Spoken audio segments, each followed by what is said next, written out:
విత్తనము కరెక్ట్ అయి ఉండాలి, ఆ యొక్క ప్రాసెస్ రైట్ అయి ఉండాలి. ఇప్పుడు ఒకవేళ ఆ రైతు నిమ్మ విత్తనాన్ని విత్తి యాపిల్ పంట గురించి ప్రార్థించిన అనుకుందాం. ఇతను తలకిందులుండి తపస్సు చేసినా కానీ ఆ పంటను అతను కోయగలడా? వస్తుందా? అర్థమైందా? అంటే ఇక్కడ ఒక నియమం ఉంది. ఈ నియమాన్ని లోకం కోల్పోయింది. ఆమేన్. ఆ చెట్టుకు ఒక నియమం ఉంది. ఆ నియమము ఏదైతే ఆ నియమం ఇవ్వబడిందో ఆ నియమాన్ని ఈ లోకం కోల్పోయింది. ఇప్పుడు మరలా నియమం కిందికి రమ్మంటుంది. ఆమేన్. దీనిని ఏమంటుందంటే పునరుద్ధరించుట. ఏంటంటే ఇది పునరుద్ధరించుట అంటే తిరిగి మళ్ళా రెస్టోర్ చేయడం. ఏంటది? రిస్టోర్ చేయడం. దేన్ని? ఏదైతే కోల్పోయిందో దాన్ని ప్రతి దాన్ని మళ్ళీ రిస్టోర్ చేయడం. ఇప్పుడు విత్తనం కరెక్టే, కానీ ఇది ఏమైందనంటే విత్తబడిన నేల రాంగ్ అయింది, విత్తబడిన ప్లేస్ రాంగ్ అయి ఉన్నది. ఇప్పుడు ఆ రాంగ్ ప్లేస్ లో విత్తబడినట్టయితే అది ఆ యొక్క ముళ్ళ పొదలతోని గచ్చ పొదలతోని ఆ బండ మీద ఆ నేల మీద ఈ పడిన విత్తనాలు ఏమవుతున్నాయంటే అవి కొంచెం కాలం కాగానే కొంచెం దాంట్లో ఏర్లు లేక ఇంకొక దాంట్లోనేమో ఐహిక విచారాలు, ఇంకొక ధనం, వ్యామోహం, వీటన్నిటి ద్వారా ఏమవుతున్నాయి? విత్తనాలు ఎండిపోతా ఉన్నాయి, ఖరాబ్ అయిపోతా ఉన్నాయి. కానీ ఒక విత్తనం ఉంది, అది దున్నబడిన నేలలో పెట్టబడింది, మంచి నేలలో అంటున్నాడు లేఖనం. అవునా కాదా? ఏమంటుంది లేఖనం? మంచి నేలలో విత్తబడిన విత్తనం. ఈ విత్తనం ఏంటంటే 30 దంతులుగా 60 దంతులుగా 100 దంతులుగా ఫలిస్తా ఉందట. ఆమె ఏ విధంగా ఫలిస్తుంది? ఇది 30 దంతులు 60 దంతులు 100 దంతులు ఫలించుకుంటూ వస్తుంది. అంటే ఎందుకు ఇది ఫలిస్తా ఉన్నదంటే మంచి నేలలో విత్తబడ్డది. హల్లెలూయా. ఇప్పుడు ఈ ముళ్ళ పొదళ్ళు, ఈ గచ్చ పొదళ్ళు ఇవన్నీ తీసివేయబడిన నేల కావాలి. ఈ ముళ్ళ పొదలు గచ్చ పొదలు ఏంటి అసలు? ఎక్కడ పెట్టబడ్డాయి? ఇవన్నీ ఎప్పుడు పెట్టబడ్డాయి? అసలు దేవుడు పెట్టిన చెట్టు ఏంటి అనే దాని గురించి మనం నిదానంగా మనం చూసుకుంటూ వెళ్దాం. ఆదికాండంలో 3వ అధ్యాయంలో మొదటిగా పెన్ను పేపర్ ఉంటే రాసుకోండి, ఎందుకంటే లేఖనాలు మీకు చాలా ఉపయోగపడతాయి. ఎందుకంటే అసలు ప్రాసెస్ అనేది మనకు తెలియకపోతే మనము ఎత్తపాటులోకి వెళ్ళలేము. ఫస్ట్ ఆఫ్ ఆల్ ఏం కావాలి? ఆ ప్రాసెస్ అనేది, ఆ నియమం అనేది మనకు తెలవాలి. ఆదికాండం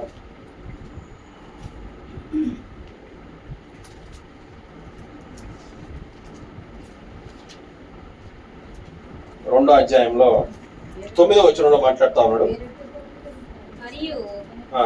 దేవుడైన యెహోవా చూపునకు రమ్యమైనదియు ఆహారమునకు మంచిదియునైన ప్రతి వృక్షమును ఆ తోట మధ్యను జీవ వృక్షమును మంచి చెడ్డల తెలివినిచ్చు వృక్షమును నేల నుండి మొలిపించెను.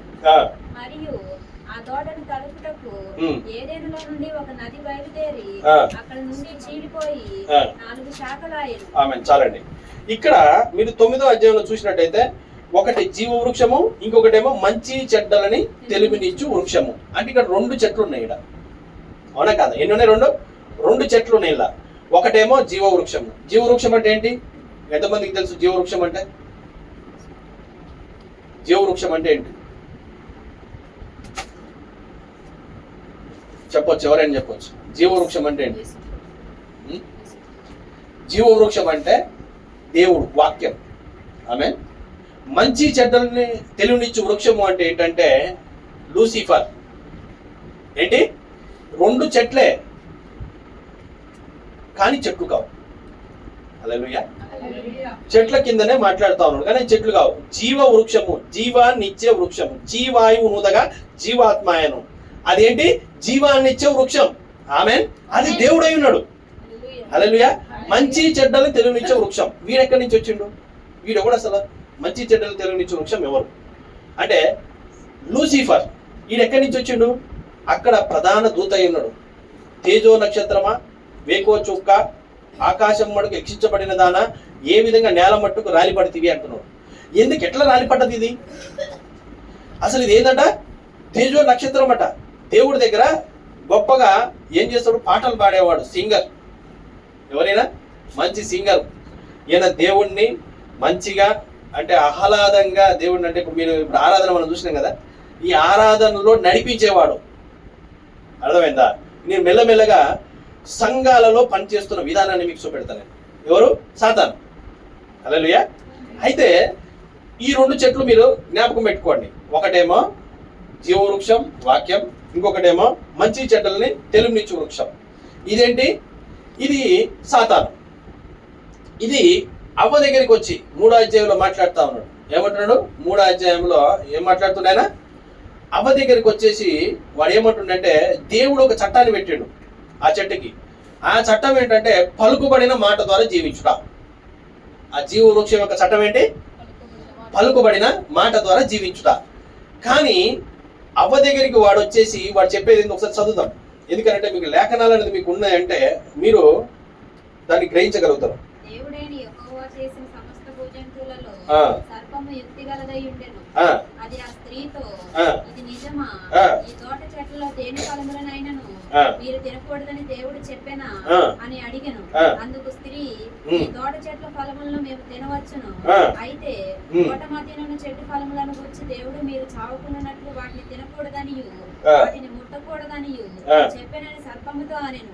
అందుకు సర్పము, మీరు చావనే చావరు, ఏలయనగా మీరు వాటిని తినుదినమున మీ కన్నులు తెరవబడుననియు మీరు మంచి చెట్లను ఎరిగిన వారై దేవతల వలె ఉందురనియు దేవునికి తెలియనని స్త్రీతో చెప్పగా, స్త్రీ, వృక్షము ఆహారమునకు మంచిదియు, ఏదటని మెల్లదను, వృక్షము ఆహారానికి మంచిదియు, కనులకు అందమైనదియు, వివేకమిచ్చు రమ్యమైనదియు రమ్యమైనదియునై ఉండుట చూచినప్పుడు ఆమె దాని ఫలములలో కొన్ని తీసుకొని తిని తనతో పాటు తన భర్తకు ఇచ్చాను. ఆమేన్.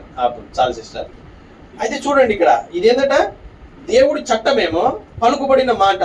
ఆ మాటలు ఏం చెప్పబడుతుందంటే, అప్పటి వరకు ఈ యొక్క అవ్వ ఈ సాతాను యొక్క మాట విని పడిపోనంత వరకు వాళ్ళు జీవించింది ఎట్లా అంటే పలుకుబడిన మాటతోని, జీవము ద్వారా. ఇక్కడ అక్షరం ఒకటి వచ్చింది, జీవం ఒకటి వచ్చింది. ఆమేన్. ఇక్కడ ఏముంది? అక్షరము చంపును, ఆత్మ జీవింపచేయును. అక్షర జ్ఞానముగా మీరు వెళ్ళినట్లయితే అది మిమ్మల్ని చంపుతుందట. ఆత్మల్లో అంటే జీవముల్లో మీరు వెళ్ళినట్లయితే అది మిమ్మల్ని జీవింపచేస్తుందట. అంటే ఈ జీవముల్లో వెళ్ళే వారు ఏ విధంగా ఉంటారంటే, యెహోవా ఈ విధంగా సెలవిచ్చిండు అన్న మాట మీద నిలబడతారట. ఆమేన్. ఏంటి? ఏదైతే చెప్తారో దాని ప్రకారంగా నడుచుకోవడానికి ఇష్టపడతారంట. అది ఈ యొక్క జీవ వృక్షములో ఉన్నవారు చేసేది. అయితే అక్కడ లా ఏమైంది? బ్రేక్ అయింది. ఇప్పుడు అక్కడ బ్రేక్ అయిన లాని మరలా తిరిగి పునరుద్ధరించుట కొరకు ఆ బ్రేక్ అయిన లా ఏంటి తెలుసా? ఆ వృక్షాన్ని పురుగులు తినేయడం. ఈ పురుగులు అంటే ఏంటి? ఈ పురుగులు ఏంటి? మీరు ఒకసారి ఈ అదే ఆదికాండంలో 3వ అధ్యాయంలో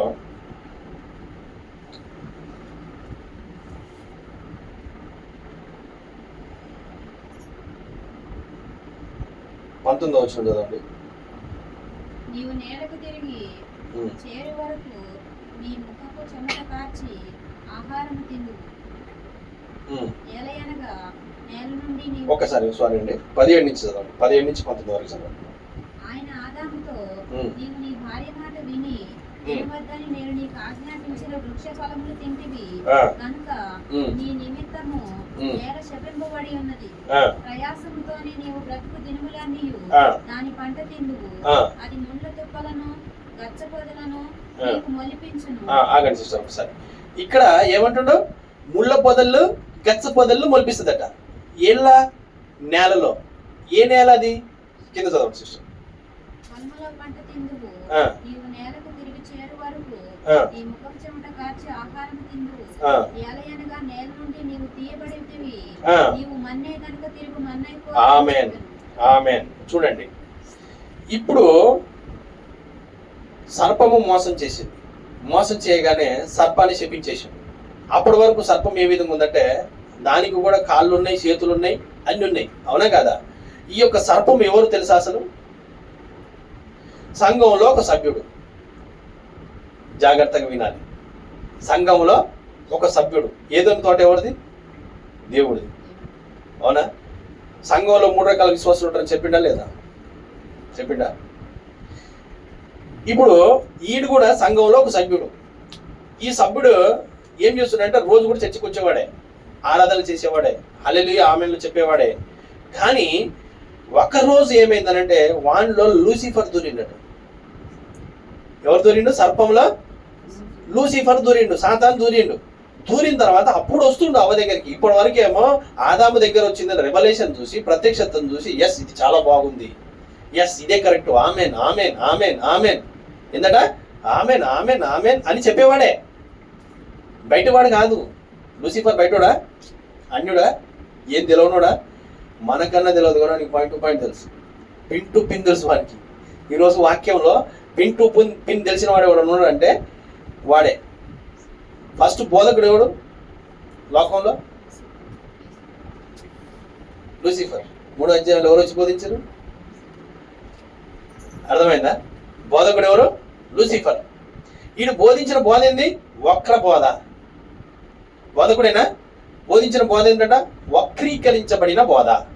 అంటే ఈ వక్రీకరించబడిన బోధ అంటే ఏంటి? ఈ బోధ మనను ఏ విధంగా మనం దీని నుంచి తప్పించుకోవాలి, ఇది అసలు ఈ బోధ ఏ విధంగా మనం దాన్ని గ్రహించగలం అని అంటే, నీవు దున్నబడాలట ఫస్ట్. ఆమెన్.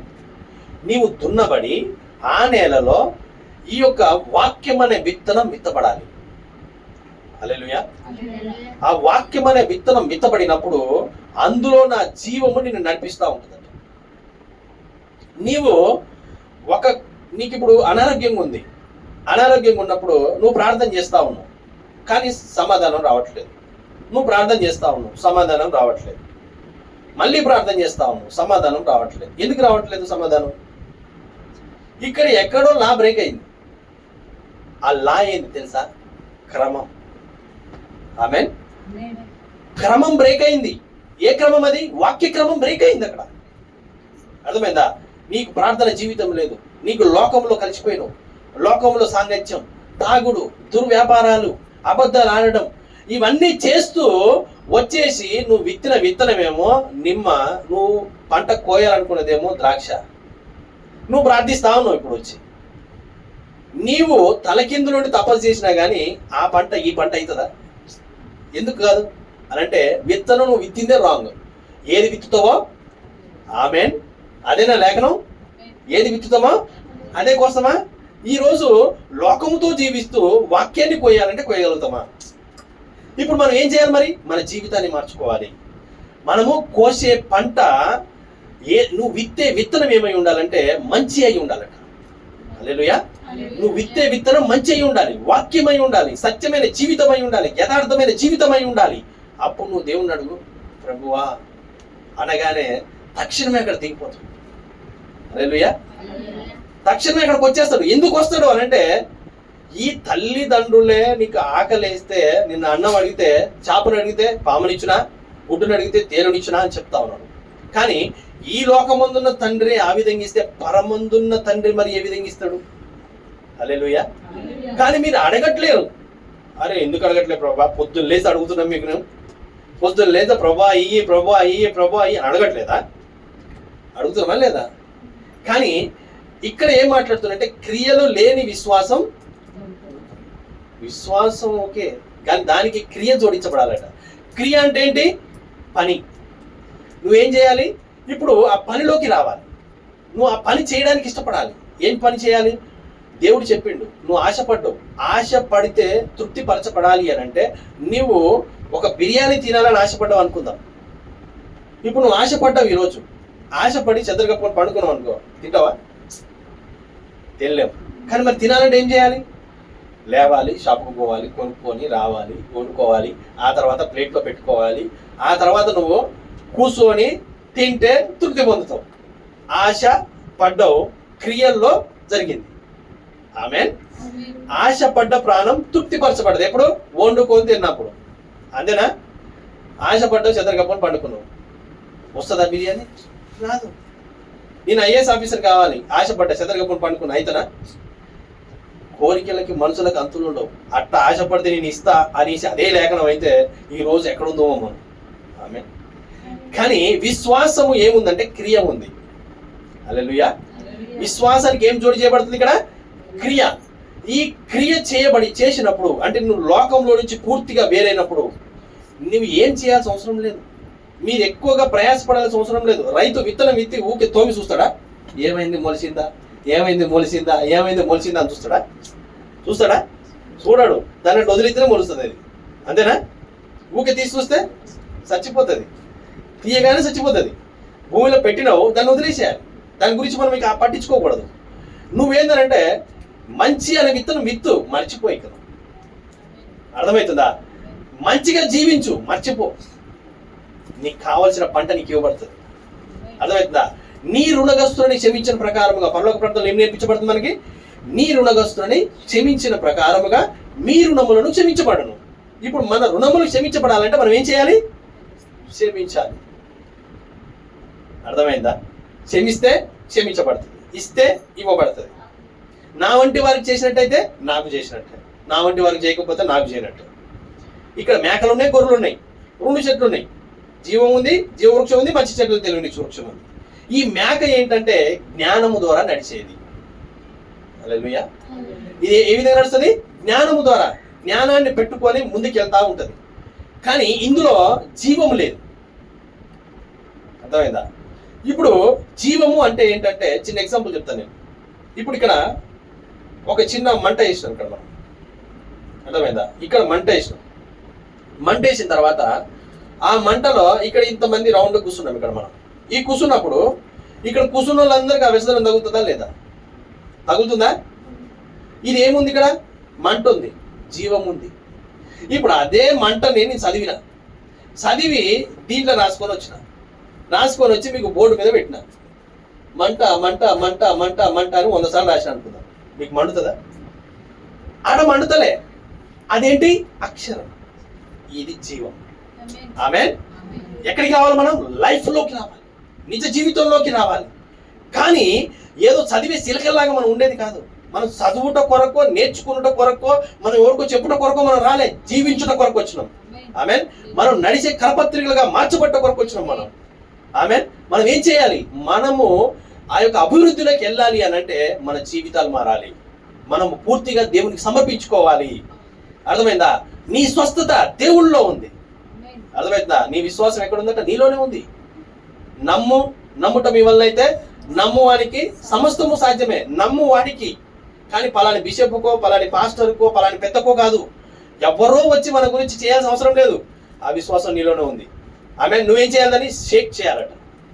కింద చక్కెర వేసి నువ్వు నీళ్ళల్లో వేసి కింద పెట్టినావు, తీయగలేదు అని ఏడుస్తా ఉన్నావు. ఏడవకు, షేక్ చేయి. ఆమెన్. విశ్వాసాన్ని కుదుపు. అర్థమైందా? షేక్ చేయి. ఓ ప్రభా, నన్ను సమర్పించుకుంటున్నా నీకు, నేను కాదు ఇక్కడ ఉంది, నువ్వే అనేసి నువ్వు పూర్తిగా సమర్పించుకో. దేవుడు అక్కడ పనిచేయడం మొదలు పెడుతుందంట. అది నీలో క్రియ చేయడం మొదలు పెడుతుందంట. ఈ లోకమంతా 2 ఈడుపుల వైపు చూస్తూ ఉంది. 2 ఈడుపులు అంటే ఏంటంటే, ఒకటేమో స్వస్థతల అద్భుతాలు. ఆమేన్. ఇది జనాలకి చాలా ఇష్టం. నన్ను దేవుడు స్వస్థపరిచిండు, ఎస్ అనేసి అంటాడు. అవునా? ఇంకొకటి ఏంది? హృదయ రహస్యాలు బయలుపరచబడుట. ఇది 2వ ఈడుపు. ఈ 2వ ఈడుపు కూడా చాలా జనాలకు ఇష్టం. నా గురించి దేవుడు చెప్పిండు తెలుసా? ఏంటంట? నా గురించి దేవుడు చెప్పిండు, నన్ను స్వస్థపరిచిండు. నువ్వు 100 సార్లు స్వస్థత పొందుకున్నాను, ఒకసారి మట్టిలోకి పోవాల్సిందే. ఆమేన్. 100 సార్లు నీ గురించి చెప్పినాక నువ్వు మళ్ళీ మట్టిలోకి పోతావు. కానీ ఈ 2టికి మించింది ఒకటి ఉంది, పరిచర్య. ఏంటది? 3వ ఈడుపు. అదేంటి? వాక్యం యొక్క బయలుపాటు. ఇక్కడికి రావు ఈ సంఘాలు. అర్థమవుతుందా? ఈ లోకపు సంఘాలు ఇక్కడికి రాలేవు. ఎక్కడికి? 3వ ఈడుపు పరిచర్యలోకి రావడానికి ఇష్టపడవు. ఈ 2 ఈడుపుల్లోనే ఎంజాయ్ చేస్తూ ఉంటాయి. నాకు శరీరాన్ని స్వస్థపరిచిండు, 100 సార్లు స్వస్థత పొందుకున్నా కానీ మట్టిలోకి పోతావా? పోమా? ఇవాళ జ్వరం తగ్గింది, రేపు రాదా? రేపు ఎల్లుండి రాదా? పోనీ వస్తుందా రాదా? అంటే ఇది నీకు ఎన్నిసార్లు స్వస్థత పొందుకున్నా కానీ నీకు ఒక రోజు మట్టిలోకి పోయేదే. ఈ పరిచర్య మీద ఎక్కువగా మీరు ఆలోచించేది కాదు, మీరు అక్కడే ఆగిపోయేది కాదు. ఇంకొక పరిచర్య, హృదయాలలో ఉన్న దాన్ని బయలుపరిచే పరిచర్య. ఈ పరిచర్యలో కూడా మీరు అక్కడ ఆగేది కాదు, ఇంకో 3వ పరిచర్యలోకి ట్రావెల్ చేయాలట. ఆమేన్. ఆ 3వ పరిచర్య ఏంటి? వాక్యం యొక్క బయలుపాటు. ఇప్పుడు ప్రభువైన యేసుక్రీస్తు భూమి మీదకి వచ్చినప్పుడు మీకు లేఖనాలు ఇస్తా, కానీ మీకు అన్ని లేఖనాలు ఇచ్చుకుంటూ పోతే రేపు పొద్దున్న కూడా ఇస్తుంది. కాబట్టి మీకు చెప్పుకుంటూ తర్వాత మీకు లేఖనాలు ఇస్తా. అయితే ప్రభువైన యేసుక్రీస్తు పరిచర్య స్టార్ట్ అయినప్పుడు ఆయన స్వస్థతలు పరిచర్య స్టార్ట్ అయింది. జనాలు గుంపులు గుంపులు లక్షల లక్షల మంది వచ్చినా లేదా? ఆహారం పెడతా ఉన్నాడు యేసు ప్రభు. పదండ్రా, వాళ్ళు మీరు నిజంగా తిండి కోసమే వస్తున్నారని ప్రభు యేసుక్రీస్తు అనడా లేదా? అనడా? స్వస్థతలు ఒరే చచ్చిపోయిన వాళ్ళని కూడా లేపుతాడు ఆయన దగ్గర బోధంపరా. అవునా? వచ్చిరు. ఆ తర్వాత నతానియేలు గురించి నువ్వు చెట్టు కింద ఉన్నప్పుడే నేను ఎరిగిన అనగానే, అమ్మా ప్రభు నువ్వు చాలా గొప్పడు, నువ్వు దేవుడు, నా హృదయంలో నీకెట్ట తెలుపబడింది, అర్థమైంది, అయితే నువ్వు దేవుడు. ఈ పరిచర్య కూడా అందరూ వెంబడించే పరిచర్య, హృదయాలు తిప్పే పరిచర్య, మన హృదయ రహస్యాలు ఎరిగే పరిచర్య, క్షమించండి, హృదయ రహస్యాలు ఎరిగే పరిచర్య, ఇంకొకటి స్వస్థతలు, అద్భుతాలు. ఈ రెండు పరిచర్యల్లో అన్ని సంఘాలు ఉంటాయి. మంచి చెడ్డలు తెలియనిచ్చే సంఘం ఉంటుంది, ఇంకొకటి జీవ వృక్షంలో పాల్పంపులు పొందే సంఘం కూడా ఉంటుంది. ఈ రెండు సంఘాలు, 2 చెట్లు 2 సంఘాలు పెట్టుకోండి మీరు. ఇవేంటి? 2 చెట్లు 2 సంఘాలు. ఈ యొక్క మొదటి సంఘము ఈ యొక్క హృదయాలు తిప్పే పరిచర్య, హృదయ రహస్యాలు చెప్పే పరిచర్య, స్వస్థతలు పొందుకునే పరిచర్య దగ్గర ఆగదు. ఇది 3వ పరిచర్యలోకి వెళ్తుంది. ఈ 3వ పరిచర్య ఏంటి? వాక్యం యొక్క బయలుపాటు. హల్లెలూయా. వాక్యం యొక్క బయలుపాటు. అయితే వీళ్ళు స్వస్థతలు అద్భుతాలు చేస్తుంటే యేసుప్రభుని వెంబడించారు, ఆహారం పెడుతుంటే యేసుప్రభుని వెంబడించారు, ఈ హృదయ రహస్యాలు చెప్తుంటే యేసుప్రభుని వెంబడించారు. చాలా మంది లక్షల్లో వెంబడించారు. ఆయన శిష్యులు అయ్యారు. 12 మంది కాకుంటే ఇక 70 మంది కూడా శిష్యులే. వీళ్ళని కూడా దేవుడు పంపిస్తా ఉన్నాడు. ఎక్కడికి? దయ్యాలు నిలగొట్టండి, స్వస్థతలు చేయండి, ఇవన్నీ చేయండి అన్నప్పుడు వీళ్ళందరూ వచ్చి సాక్ష్యం ఇస్తా ఉన్నారు. ప్రభువా మీకు తెలుసా, గుడ్డోడు చూసిండు, గుడ్డోడు లేచిండు. ఈ 2 పరిచర్యలు జాగ్రత్తగా గమనించండి. ఏ పరిచర్యలు ఇవి? 2 పరిచర్యల్లో అన్ని సంఘాలు యాక్టివ్గా ఉంటాయి. అర్థమైందా? ఈ 2 పరిచర్యల్లో అన్ని సంఘాలు యాక్టివ్గా ఉంటాయి. కానీ ఒక పరిచర్యలో మాత్రము వధువు మాత్రమే యాక్టివ్ ఉంటుంది. ఆమేన్. ఆ వధువు ఎవరో నేను మెల్లమెల్లగా మీకు చూపిస్తా. అయితే ఇక్కడ ఈ 2 పరిచర్యల్లో పోయి పంపించిన తర్వాత వాళ్ళు ఎన్నో చెప్తా ఉన్నారు. చచ్చిపోయిన లేస్తున్నారు, ప్రభువా నిజంగా చూస్తున్నారు తెలుసా, ఇవన్నీ చెప్తా ఉంటే దేవుడు కూడా ఏమంటున్నాడు, తండ్రి గొప్ప గొప్ప వారికి మరుగుపరిచి పసిపాలన లాంటివి దీనిని ఇచ్చినందుకు మీ కృతజ్ఞతలు అనేసి తండ్రికి ఆయన ప్రార్థన చేస్తా ఉన్నాడు. అవునా కాదా? ప్రభువైన యేసుక్రీస్తు. అయితే ఇక్కడ 3వ ఏడుపు పరిచర్య వచ్చింది. ఇంకా ఈ 3వ ఏడుపు పరిచర్య ఏంటంటే వాక్యం యొక్క బయలుపాటు. హల్లెలూయా. ఈ వాక్యం యొక్క బయలుపాటులో మీరు ఈ లేఖనాలు రాసుకోండి. యోహాను 1:48 అంటే నతానేలు చెట్టు కింద ఉన్నప్పుడు చూసిన పరిచర్య, అంటే హృదయ రహస్యాలు చెప్పే పరిచర్య, అదొకటి రాసుకోండి. ఇంకొకటి సెకండ్ పూల్లో, అంటే జస్ట్ ఎగ్జాంపుల్స్, చిన్న ఎగ్జాంపుల్స్ చెప్పుకుంటూ నేను వెళ్తా ఉన్నా. అంటే ఎగ్జాంపుల్స్ రాసుకోండి. తర్వాత మీరు దాన్ని ధ్యానించినట్టయితే ఒక పిక్చర్ వస్తుంది మీకు. ఆమేన్. ఈ స్వస్థతలు గురించి మాట్లాడినట్టయితే యోహాను సువార్త 11:43-44లో లాజర్ని ఏం చేసిండు? చనిపోయిన లాజర్ని తిరిగి లేపుతా ఉన్నాడు. ఆమేన్. ఇప్పుడు థర్డ్ పూల్ పరిచర్యకు వచ్చేసరికి యోహాను 6:58లో ఏం మాట్లాడుతున్నాడు ఒకసారి దీన్ని చదువుదాం మనం. యోహాను సువార్త 6:53. యోహాను సువార్త.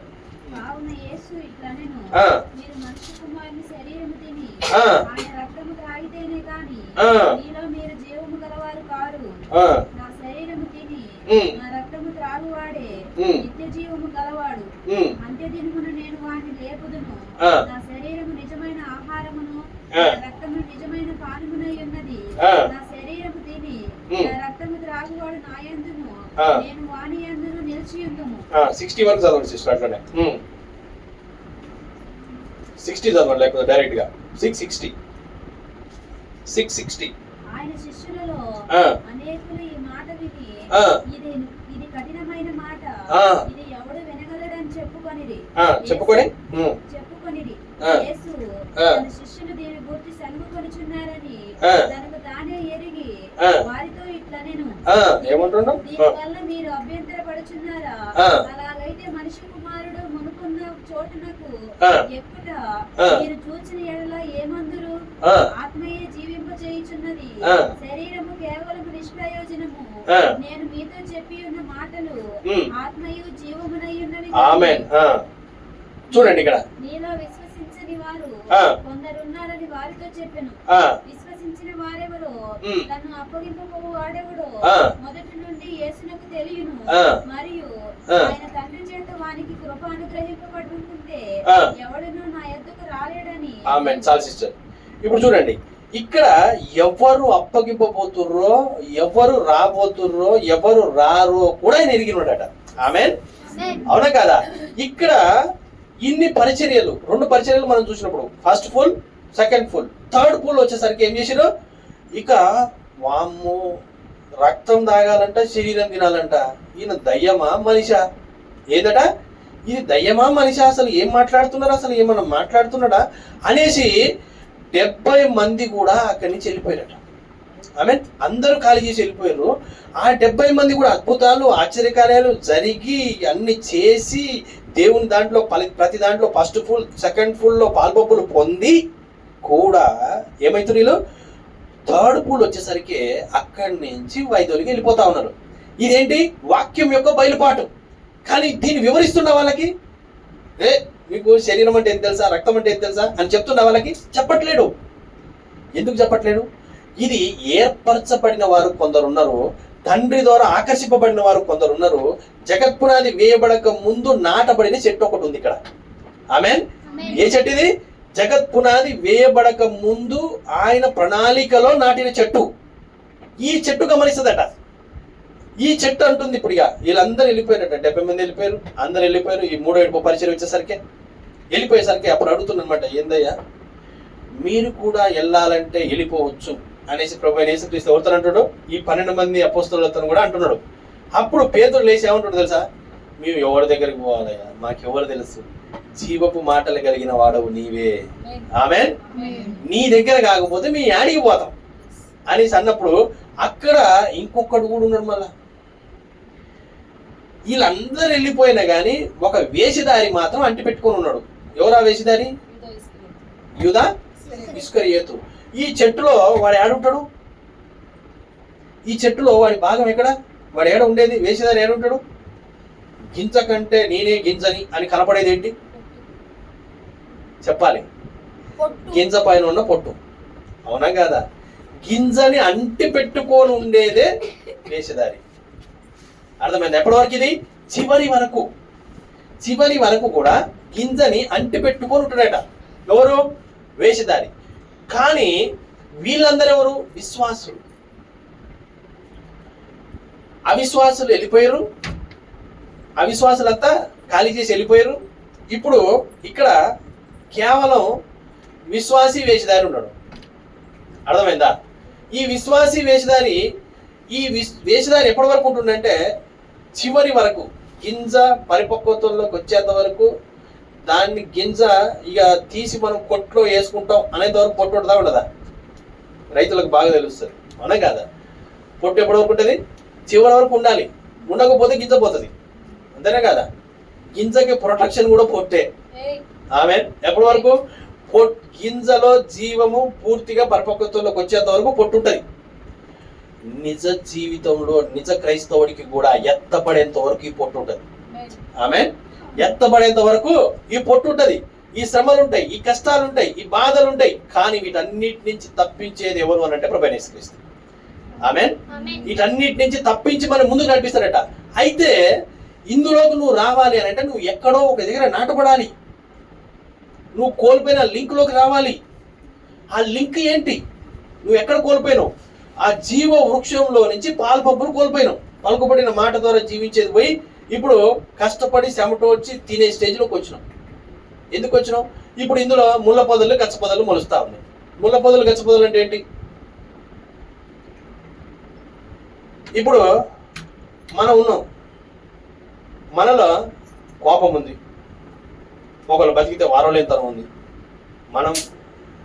మనకి వచ్చినా రాకపోయినా పర్లేదు, కానీ వానికి రావద్దు. ఆమేన్. నేను బాగుపడకపోయినా పర్లేదు, వాడు మాత్రం బాగుపడకూడదు. హల్లెలూయా. ఏంటిది? నేను బాగుపడకపోయినా పర్లేదు కానీ వాడు మాత్రం అస్సలు బాగుపడకూడదు. నాకు ఈరోజు ఇంతున్నా పర్లేదు కానీ వాడికి అస్సలు ఉండకూడదు. వాడు ఎదుటోడు బాగుపడితే వారం లేని తత్వం. ఏంటిది? ముళ్ళ పొదలు, గచ్చ పొదలు. ఎక్కడున్నాయి ఇవి? ఈ నేలలో పెట్టబడ్డాయి. పెట్టిండా లేదా? ఏదైనా తోటలో నేలలో పెట్టిండా? ఆ నేల ఏంటి? ఈ నేలే. ఏ నేల అది? ఈ నేల. ఈ నేలలో ఏం పెట్టిండు? కోదము, మదము, మత్సరము, అహంకారము, ఇవన్నీ ముళ్ళ పొదలు, గచ్చ పొదలు, ఇవన్నీ పెట్టిండు ఆయన. ఎందుకు? నీవు లా బ్రేక్ చేసినావు. ఇప్పుడు ఈ శరీరము ఏ విధంగా ఉంది? మృగపు శరీరముగా మారింది. ఇప్పుడు ఇందులో ఒకటి లోపల ఒక తెల్లది ఉంది, ఇంకొకటి నల్లది బయట ఉంది. అర్థమైందా? తెల్లదేంటి? విశ్వాసం. నల్లదేంటి? అవిశ్వాసం. దేనికి ఆహారం ఎక్కువ పెడతావో దాని ద్వారా నువ్వు నడిపించబడతావట. అవునా కదా? ఇప్పుడు తెల్ల కుక్క లోపల ఉంది అనుకున్నాం. ఈ తెల్ల కుక్కకి రోజు మంచిగా ఆహారం పెట్టినావు అనుకో, అదేం చేస్తుంది? పుష్టిగా అయిపోయి నీ యొక్క ఈ శరీరం అట ఆ తెల్ల కుక్కతో నడిపించబడతాడు. అంటే తెల్ల కుక్క అంటే ఏంటంటే పరిశుద్ధాత్మ. ఆమేన్. అంటే నీవు ఈ వాక్యాన్ని పెట్టి ఈ వాక్య ప్రకారంగా జీవిస్తూ ఈ వాక్య ప్రకారంగా నువ్వు నడుస్తున్నట్టయితే ఇదంతా వాక్యముగా మారి నడుస్తుందట. ఆమేన్. నీవు నడిచే కర్మత్రికలాగా మారుతావట. ఇక జీవించేది నేను కాదు, క్రీస్తు అంటావట. ఎందుకంటే ఆ జీవ జలపు ఊటలు ఊరుతా ఉంటాయట ఇక లోపల నుంచి. ఆమేన్. పోసే ఊట ఒకటి ఉంది, ఊరే ఊట ఒకటి ఉంది. ఆమేన్. పోసేది అక్షర జ్ఞానం. అవునా కదా? మీరు గుంట తీయండి, మీ పొలాలలో బావులలో ఉంటాయి కదా, మీ బావుల్లో ఇంత గుంట తీయండి, అలా నీళ్ళు పోయండి, ఏమైతే ఇంకిపోతాయి. అంతేనా? మళ్ళీ పోయండి, మళ్ళీ ఇంకిపోతాయి, మళ్ళీ పోయండి, మళ్ళీ ఇంకిపోతాయి. కానీ ఒక భూమిలో ఒక నేలలో ఒక ఊట పెట్టబడింది. ఆమేన్. ఇప్పుడు దాన్ని తీయండి, దాన్ని తవ్వగానే అందులో నుంచి ఊట ఉబుకుతా వస్తుంటది. ఇది పోసిన నీళ్ళు కాదు, ఊరే నీళ్ళు అయి ఉన్నాయి. ఇది జగత్ పునాది వేయబడక ముందు నాటబడిన చెట్టు ఇది. ఆమేన్. ఏ చెట్టు ఇది? జగత్ పునాది వేయబడక ముందు నాటబడిన చెట్టు. కానీ ఇప్పుడు ఇలా పోసేది కాదు నీళ్లు. ఇవాళ మాకు పాస్టర్ అభిషేకం కాబట్టి ఈరోజు బైబిల్ అంతా చదవాలి అనేసి బైబిల్ చదివేసి మొత్తం చదివేసి తర్ఫీదులు పొంది ఇలా పోసి ఓ అక్షరం ప్రయోజనం ఉందా? ఉందా? మళ్ళీ ఇంకిపోతాయి. రేపు చదవకు, 10 రోజులు చదవకు, నెల చదవకు, మనం చదివింది మర్చిపోతాం. అవునా కదా? అంటే చదివిన అనుభవం కాదు మనకు కావాల్సింది. ఏం కావాలి? తిన్న అనుభవం కావాలి. అవునా కదా? బిర్యానీ గురించి నువ్వు చదివినవు, ఈమె తిన్నది, మీరు చదివిను, కళ్ళు మూసుకొని బిర్యానీ మంచిగా ఇది స్పైసీగా ఉంటుంది, ఈ విధంగా ఉంటుంది, ఆ విధంగా ఉంటుంది, ఈ విధంగా ఉంటుంది, ఒప్పచెప్పేసుకోవచ్చింది అని మీరు చదివారు. ఈమె ఏం చేసిందంటే ఆమె ఏం కష్టపడలా, ఆమెకి ఆ బిర్యానీ తెచ్చుకుంది, తిన్నది. అర్థమైందా? అంటే విని జీవించి. ఆమేన్. ఇప్పుడు ఈమె తిన్నది, నువ్వు విన్నావు. నువ్వేం చేసినావు అంటే 1 నెల అయింది, 2 నెలలు అయింది, కొంచెం బిర్యానీ మీద బాగా గట్టిగా చదివినావు నువ్వు కాబట్టి నీకు 2-3 నెలలు గుర్తుంది. 4వ నెలకు వచ్చేసరికి ఒక ఆయన వస్తాడు, వచ్చేసి బిర్యానీ తీయకుండా తెలుసా అనగానే అవును తీయకుంటుంది. ఏమో మర్చిపోయింది అప్పటికే. అర్థమైంది? ఎందుకు? ఈమె చదివింది కాబట్టి. అదే తింటే ఈమె దగ్గర సంవత్సరం తర్వాత వచ్చాడు ఒక ఆయన వచ్చేసి బిర్యానీ తీయకుండా తెలుసా అని అన్నాడు. కానీ ఒకటేసారి తిన్నదామె. ఆమె అంటది స్పైసీగా ఉంటుంది, చాలా క్యాజువల్గా చెప్తుంది. ఈమె మళ్ళీ బుక్కులు తీసి చదివి అవసరం లేదు. ఆమె ఎగరాల్సిన అవసరం లేదు, దూకాల్సిన అవసరం లేదు, క్యాజువల్గా చెప్తుంది. మొరపెట్టనేలా పలుకు. ఎప్పుడు పలకగలుగుతావు తెలుసా? తింటే. వింటే కాదు. అందుకే దావీదు అంటాడు, ఏమంటాడు? రుచి చూచి ఎరిగి తిని. ఆమేన్. రుచి చూచి ఎరిగి తిని. కానీ చదివి ఎరగలేవు నువ్వు. అక్షరం కాదు, ఈ యొక్క జ్ఞానం అనే వృక్షాన్ని పట్టుకొని నడిస్తే కాదు, నువ్వు తింటే, నువ్వు వింటే, నువ్వు దానికి సంబంధించిన దానివైతే. ఆమేన్. నువ్వు సంబంధించిన దానివైతే నువ్వు భయపడాల్సిన అవసరం లేదు ఈరోజు. ఎందుకంటే ఆయన పొందిన గాయాల ద్వారా మనం స్వస్థత పొందుకున్నాం. అవునా కదా? సమస్తం విమోచింపబడ్డది. ఆమేన్. ఈ ప్రణాళిక ముగించబడింది. ఆమేన్. మనం ఆల్రెడీ అక్కడ ఉన్నాం కాబట్టి ఇక్కడ ఉన్నాం. ఆమేన్. ఇదన్నీ నిజమేనా? మరికెందుకు నీకు భయం? ఈ ప్రణాళికలో నువ్వు బ్రేక్ అయితే భయం. అవునా కదా? చేయకపోతే భయం. దొంగతనం చేస్తేనే భయం. దొంగతనం చేసిన వాళ్ళని ఆడ పోలీసుల ముందు తీసుకుని నిలబెట్టండి. పోలీసులకు ఎట్లా ట్రైనింగ్ ఇవ్వదు తెలుసా? దొంగతనం చేస్తే వాడి చూపు, వాడి మాట వేరే విధంగా ఉంటుందట. వాడు ఏం చేస్తాడు తెలుసా? వాడు మంచోడని ప్రూవ్ చేసుకోవడం కోసం వాడు ఇంకా కొంచెం ఎక్స్ట్రా మాట్లాడతాడు. ఆమె ఏం మాట్లాడతాడు? నేను చేయలేదు తెలుసా, మా వంశం ఏందో తెలుసా, మేమేందో తెలుసా, ఎట్లుంటుందో తెలుసా, మేము అసలు మా గల్లీలు అడగండి మమ్మల్ని వచ్చి, ఇన్ని మాటలు మాట్లాడుతున్నాడు. కానీ దొంగతనం చేయనోడు ఉండనుకో, చేసినవా? నేను చేయలే. ఒక్కటే మాట మాట్లాడుతున్నాడు. ఎందుకు తెలుసా? నువ్వు ప్రూవ్ చేయి, నువ్వు ఏ శిక్ష నేను అనుభవిస్తా అంటాడు. ప్రూవ్ చేయి. చూసినావా? దొంగతనము చేసి జీవించే జీవితానికి, దొంగతనము చేయకుండా జీవించే జీవితానికి ఎంత తేడా ఉందో. ఎంత యథార్థంగా నువ్వు ఉన్నప్పుడు పొందుకోవడం చాలా సులువు. అవునా కదా? పొందుకోవడం చాలా సులువు. తన పిల్లలు ఆ వాక్యాన్ని స్వీకరించడము, దాన్ని పొందుకోవడము, దానిలో జీవించడము చాలా సులువు. కానీ అక్షర జ్ఞానంతో దాన్ని పొందుకోవడం చాలా కష్టం. ఈరోజు అక్షర జ్ఞానంతో మీరు పోతే దాన్ని మీరు పొందుకోలేరు. ఇప్పుడు మీరు ఆ జీవ వృక్షంలో పాలుపంపులు పొందాలి అని అంటే కీర్తనల గ్రంథం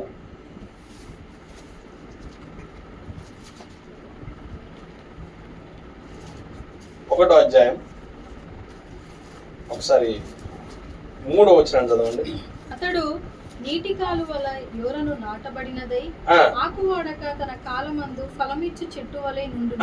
అతడు చేయనదంతయు సఫలము. ఆమేన్. ఏందంటే ఇది? అతడు నీటి కాలువల యోరున నాటబడినదై ఆకు వాడక తన కాలమందు ఫలమిచ్చు చెట్టు వలె నుండును. ఇతను ఎక్కడ నాటబడ్డాడు? నీటి కాలువలలో, జీవజలపు ఊటల దగ్గర. ఆమేన్. ఇప్పుడు దీనికి కావాల్సిన నీళ్లు సప్లై అవుతా ఉన్నాయి. వాక్యము సప్లై అవుతుంది, ప్రత్యక్షత సప్లై అవుతుంది, 3వ ఏడుపు పరిచయం యొక్క నెరవేర్పు సప్లై అవుతుంది. అర్థమైందా? ఇది ఎండిపోద్దా? ఇది ఖరాబ్ అయిపోద్దా? అర్థమైందా? ఇది ఎప్పుడు ఎదుగుతూ ఉంటది. కానీ ఇదే చెట్టుని కొన్ని రోజులు నీళ్ళు లేకుండా పెట్టండి, కొన్ని రోజులు ప్రార్థన లేకుండా పెట్టండి, కొన్ని రోజులు వాక్యం లేకుండా పెట్టండి, కొన్ని రోజులు మందిరం లేకుండా పెట్టండి, ఏమైతుంది? చెట్టు ఎండిపోవడం స్టార్ట్ అవుతా ఉంది. ఎందుకు? ఐహిక విచారాలట. ఏంటి? ఈ లోక సంబంధమైన కార్యాల ద్వారా ఏమేమైతుంది? వాక్యానికి దూరం అయిపోయి జీవజలపు ఊటలకు దూరం అయిపోయింది. ఇప్పుడు మరలా ఏమి ఎక్కడికి రావాలి? ఊటల దగ్గరికి రా. ఆమేన్. ఈ ఊటల దగ్గరికి వస్తే మళ్ళా కోల్పోయిన ప్రతి పంట నీకు ఇస్తా. ఈ లోకంలో వీళ్ళు అబద్ధ బోధకులు, వాళ్ళు విత్తింది నిమ్మకాయ అయితే పంట యాపిల్ కోసం బోధిస్తున్న బోధల నుంచి నేను తప్పిస్తా. ఆ పురుగు నుంచి నిన్ను తప్పిసి నిన్ను జీవంలో నేను నడిపిస్తా. అర్థమవుతుందా? మీరు కోల్పోయిన ప్రతిదీ మీకు ఇస్తా. మీరు లోకంలో నుంచి పూర్తిగా వేరైపోయిన దగ్గరికి రండి. ఆమేన్. ఏం కావాలి? లోకంలో నుంచి పూర్తిగా వేరవ్వండి. ఎందుకు అనంటే ఈ జీవితము నీటి బుడగ వంటిదట.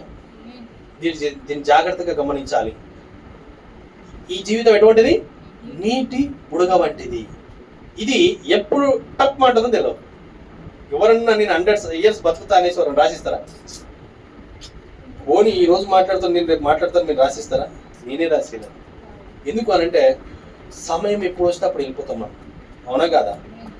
ఈ దానికే ఎందుకు అసూయలు, ఎందుకు ద్వేషాలు, ఎందుకు నాది నాది నాది నాది, ఎందుకు? అర్థమవుతుందా? అందుకే దేవుడు ఏమిటో తెలుసా? దీపం ఉండగానే ఇల్లు చక్క పెట్టుకోండి. దీపం వెళ్ళుంది ఇప్పుడు ఏడ పెట్టబడ్డది? అది ఆ వెలుగు ఏడ పెట్టబడ్డది? మనలో పెట్టబడ్డది. ఇప్పుడు ఈ దీపం వెళ్ళిపోనియండి. ఈ కోట్ల రూపాయలు దీనికి ఉన్నా కానీ, ఈ కోట్లకు అధిపతి అయినా కానీ, ఈ ప్రపంచాన్ని ఏలిన రాజు అయినా కానీ, ఆయన తీసుకుపోయి ఏడ పెడతారు? ఇంటి ముందు పెడతారు. అర్థమైందా? ఏడ పెడతారు? ఇంటి ముందు పెడతారు. తర్వాత తీసుకుపోయి నేల పడేస్తారు. కానీ ఆయన తీసుకొని ఇంట్లో పెట్టబెట్టి బంగారు పరుపులో మళ్ళీ పండుకో రాజుగారు అని పండుకోబెడతారా? ఆయన రాజుగారు కాదు, ఇప్పుడు శవము. రాజుగారు ఎప్పుడైనా తెలుసా? ఇందులో జీవం ఉంటే, వెలుగు ఉంటే. ఈ వెలుగుండగానే క్రీస్తుని ప్రకటించండి, క్రీస్తు కొరకు జీవించండి. ఎందుకు అనంటే ఈ వెలుగు పోతే మీరు నరకానికి వెళ్ళిపోతారు. ఒకవేళ జీవించకపోతే ఏమవుతారు? మీరు కరెక్ట్గా జీవించకపోతే ఎక్కడ పోతారు? నరకానికి వెళ్ళిపోతారు. కానీ నరకం నుంచి తప్పించబడాలంటే దీపం ఉండగానే ఇల్లు చక్క పెట్టుకోండి. ఇంకా ఊడ్చేయండి, చెత్తనంతా బయటకు ఊడ్చేయండి, లోకాన్ని ఊడ్చేయండి, ఆశలను ఊడ్చేయండి, కోరికలను ఊడ్చేయండి, శరీరాశను ఊడ్చేయండి, నేత్రాశను ఊడ్చేయండి, జీవకుటుంబం ఊడ్చేయండి. ఆమేన్. ఇవన్నీ ఊడ్చేసి మీ యొక్క ఈ యొక్క మందిరాన్ని ప్రార్థన మందిరంగా మార్చండి. ఆమేన్.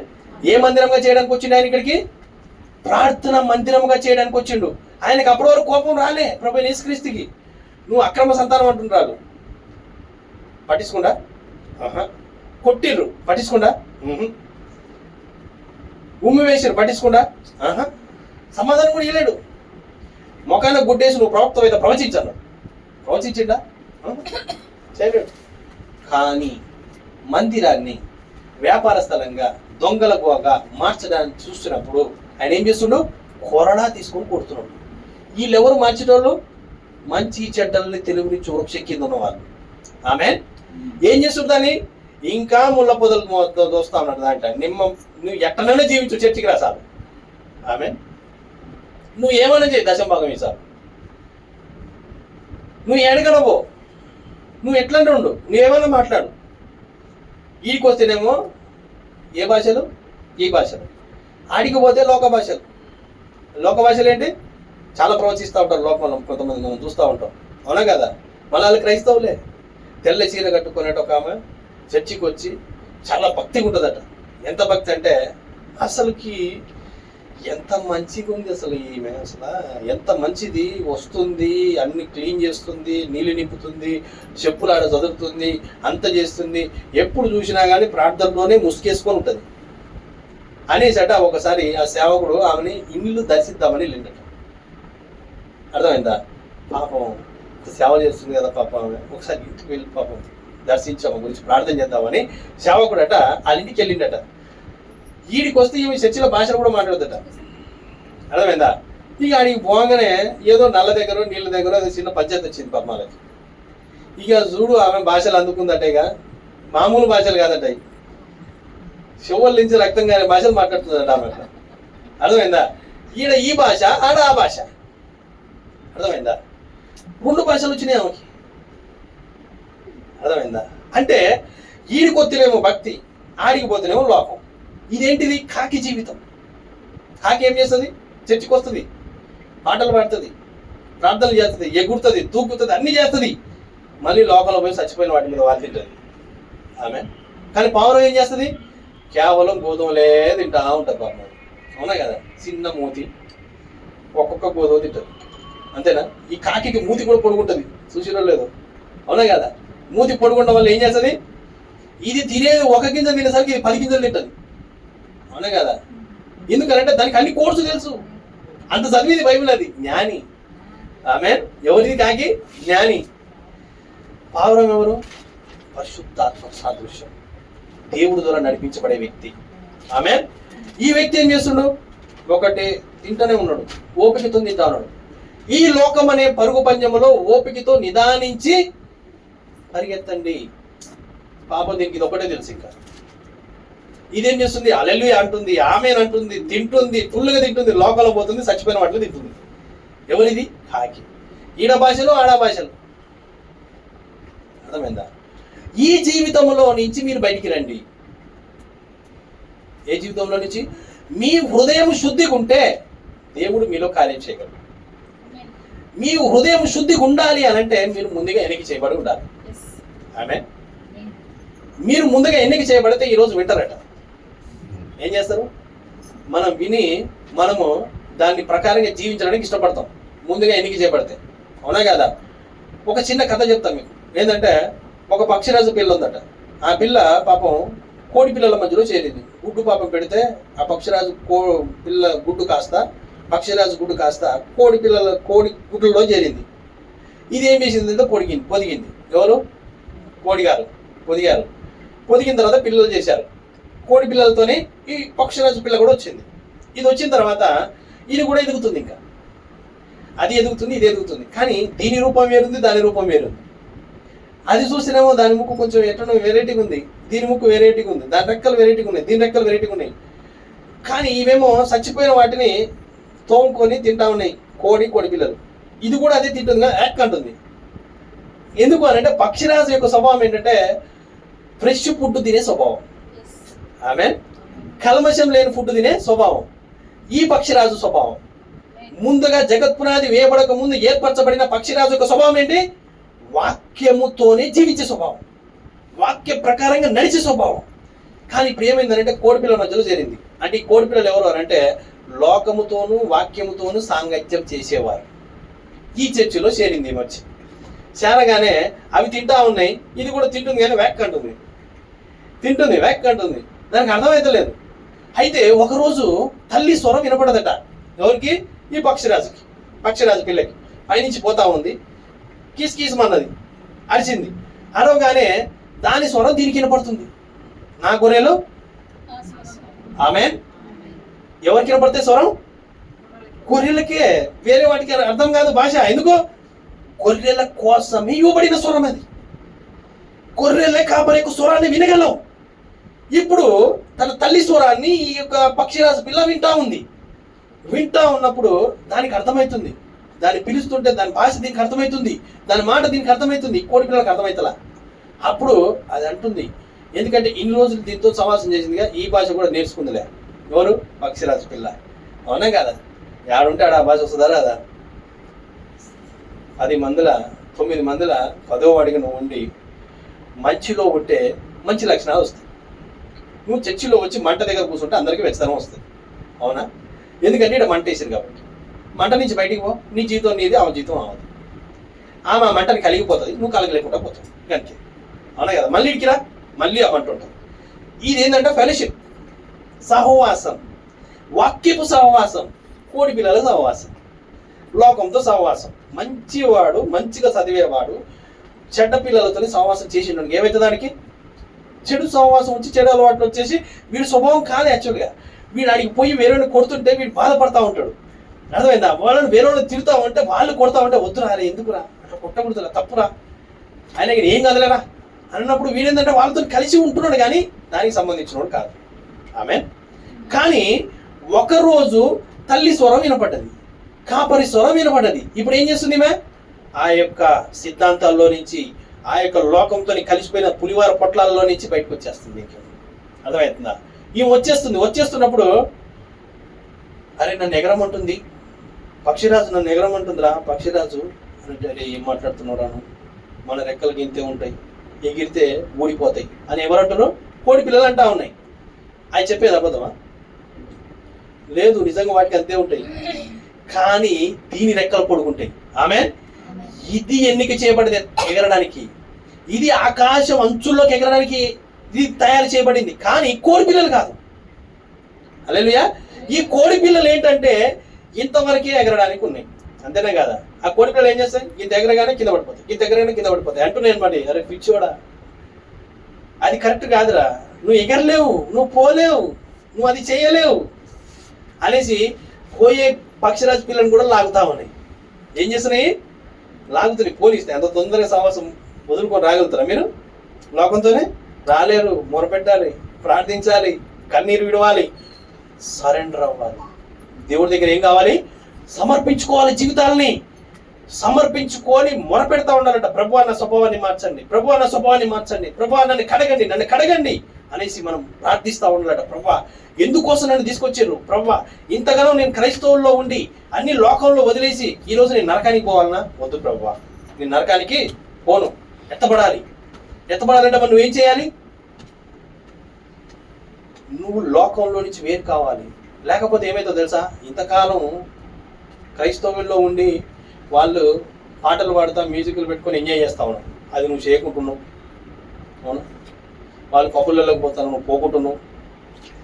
వాళ్ళు భాషలో మాట్లాడుకుంటున్నావు. ఆమె ఇవన్నీ చేయకుండా నువ్వు ఉన్నావు, కానీ వాక్య క్రమంలో లేవు. ప్రయోజనం ఉందా? కోల్పోతావా లేదా? కానీ నువ్వేం చేయాలట? వాక్య క్రమంలోకి రా. నీటి కాలువన ఏరున నాటబడు. నువ్వు అక్కడి నుంచి మళ్ళీ రా, నీ స్థానంలోకి నువ్వు రా, నిన్ను పునరుద్ధరిస్తా. ఆమేన్. నిన్ను మళ్ళీ రిస్టోర్ చేస్తా. నువ్వు ఎక్కడికి రావాలి? ఈ స్థలంలోకి రా, మళ్ళీ రా. ఎక్కడ? నీటి కాలువల దగ్గరికి రా, ఆ జీవజలపు ఊట దగ్గరికి రా, ఆ వాక్యం దగ్గరికి రా, అసలైన సత్యం దగ్గరికి రా, పలుకుబడిన మాట ఎద్దకి రా. ఆమేన్. ఎక్కడికి రావాలి? పలుకుబడిన మాట ఎద్దకి రావాలి. ఇప్పుడు ఇది ఎగరాలని చూస్తూ ఉంది, ఇవన్నీ లాగాలని చూస్తూ ఉంది. ఫస్ట్ సారి ఇది ఎగరడానికి ట్రై చేసిందట. ట్రై చేయగానే ఇవన్నీ కలిసి దాన్ని ఆపినాయట. ఈ కూడా డిసప్పాయింట్ అయింది. నిజమే, నేను మనం ఎగరలేదు. దాని స్వభావాన్ని మర్చిపోయింది, కానీ స్వరం అయితే వినపడుతుంది. నా గొర్రెలు నా స్వరం విను, తండ్రి ద్వారా ఆకర్షింపబడిన ప్రతివారు నా యొద్దకు వత్తురు. ఆగుతారా? ఎందుకంటే ఇది ఒక ప్రాసెస్. ఇది మిమ్మల్ని ఈరోజు సాతాను అణిచిపెట్టి ఉండొచ్చు, కానీ మీలో దేవుడు ఎప్పుడైతే ఆ స్వరాన్ని పంపిస్తాడో అప్పుడు వెంటనే నువ్వు లేచి నడవడం స్టార్ట్ చేస్తావట. ఎందుకంటే ఇది ఒక ప్రాసెస్. పిల్లగాడు పుట్టిండు, ఎదుగుతా ఉన్నాడు, వాడు ముందు పాలు తాగుతాడు, 3 నెలలు పాలు తాగి ఇట్టిట్ట అంటాడు, ఇట్టిట్ట అని తిరుగుతాడు. వాడికి ఎవరు తిరగమని చెప్పాడు? ఎవరు తిరగమని నువ్వు చెప్పిరా? మీరు చెప్తే తిరిగినాడు, మీరు నేర్పించడానికి. మళ్ళా తర్వాత కొన్ని ఇంకా ఎన్ని నెలలకు నడుస్తున్నాడు? 9 నెలలుగా వాడు మెల్లగా టింగ్ టింగ్ టింగ్ టింగ్ టింగ్ అని వణుకుంటూ నిలబడతా ఉంటాడు. ఎవరు చెప్పారు వీరికి? ఇది ప్రాసెస్. దేవుడు పెట్టిండు అందులో ఆల్రెడీ. ఈ మనలో పెట్టబడ్డది అది. ఈరోజు నీలో పెట్టబడితే నువ్వు మెల్లమెల్లగా లోపంలో నుంచి వేరే బయటకు వచ్చేస్తావు. ఎందుకంటే నువ్వు ఎదుగుతున్న కొద్దీ జీవించే శక్తి నీలో ఇవ్వబడుతుందట. అవునా కదా? చిన్నపిల్లలకి ఏదన్నా వ్యాధులు వచ్చినాయి అనుకోండి, ఇన్ఫెక్షన్ వస్తుంది అనేసి లోపలికి చెప్పులు కూడా వేసుకొని పిల్లలు పుట్టిన తర్వాత. అవునా కదా? ఎందుకంటే పాపం చిన్నపిల్లలు వాళ్ళు ఇన్ఫెక్షన్ వస్తుంది. నువ్వు పాలు తాగే స్టేజ్లో ఉన్నప్పుడు నీకు కూడా ఇన్ఫెక్షన్ వస్తుంది. అవునా? కానీ ఇప్పుడు నువ్వు మాంసం తినే ఏజ్లోకి వచ్చినావు. నువ్వు ఇన్ఫెక్షన్లనే మింగేసే ఇన్ఫెక్షన్ నువ్వు. ఆమె ఎందుకంటే అంత శక్తి నీలో ఇవ్వబడదు ఇప్పుడు. ఎందుకు? నువ్వు మాంసం తినే ఏజ్లోకి వచ్చినావు. ఇప్పుడు ప్రతి దానిని కూడా ఈరోజు మీరు చూడండి, ఒక ప్రాసెస్ చూడండి మీరు ఏ విధంగా ఉందో. మీరు ఫుడ్ తీసుకుంటా ఉంటారు. అవునా? మీ పిల్లగానికి ఫుడ్ పెడతా ఉన్నప్పుడు వాడు మెల్లమెల్లగా వాడు ఎదుగుతూ ఉంటాడు. కానీ ఈ రోజు ఫుడ్ పెట్టి ఈ రోజే వీడు 30 ఏళ్ళోడు కావాలని ప్రార్థన చేస్తే అవుతాడా? ప్రాసెస్కి విరుద్ధం, నియమానికి విరుద్ధం. అవునా కదా? అంటే మీరు ఏమి చేయాల్సిన అవసరం లేదు. ఏం చేయాలి మరి? దేవునికి మిమ్మల్ని మీరు సమర్పించుకోండి. మరలా ఊట దగ్గరికి రండి. ఆమేన్. ఎక్కడికి రావాలి? ఊట దగ్గరికి రండి. ఊట దగ్గరికి వచ్చి అక్కడ మీరు ప్రార్థించగానే మీకు సమాధానం వస్తుందట. అర్థమవుతుందా? ఇక్కడ మనము ఎలీషా ప్రార్థన గురించి మనం చూద్దాం. ఏలియా ప్రార్థన 450 మంది ప్రవక్తల ప్రార్థన గురించి మనం ఒకసారి చూద్దాం.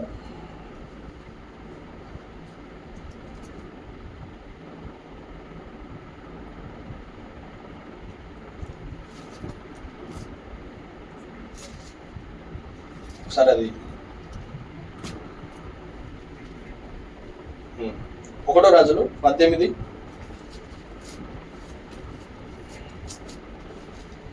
26. వారు నాకు ఇవ్వబడిన యుద్ధను తీసుకొని సిద్ధము చేసి ఉదయం మొదలుకొని మధ్యాహ్నం వరకు ప్రార్థన వినుమని బయలు పేరును బట్టి ప్రార్థన చేసి. ఏం చేస్తారు వీళ్ళు? ప్రార్థనే చేస్తా ఉన్నారు. ఎప్పటి నుంచి? ఉదయం నుంచి మధ్యాహ్నం వరకు ఏం చేస్తారు వీళ్ళు? ప్రార్థన చేస్తా ఉన్నారు. చదవమ్మా.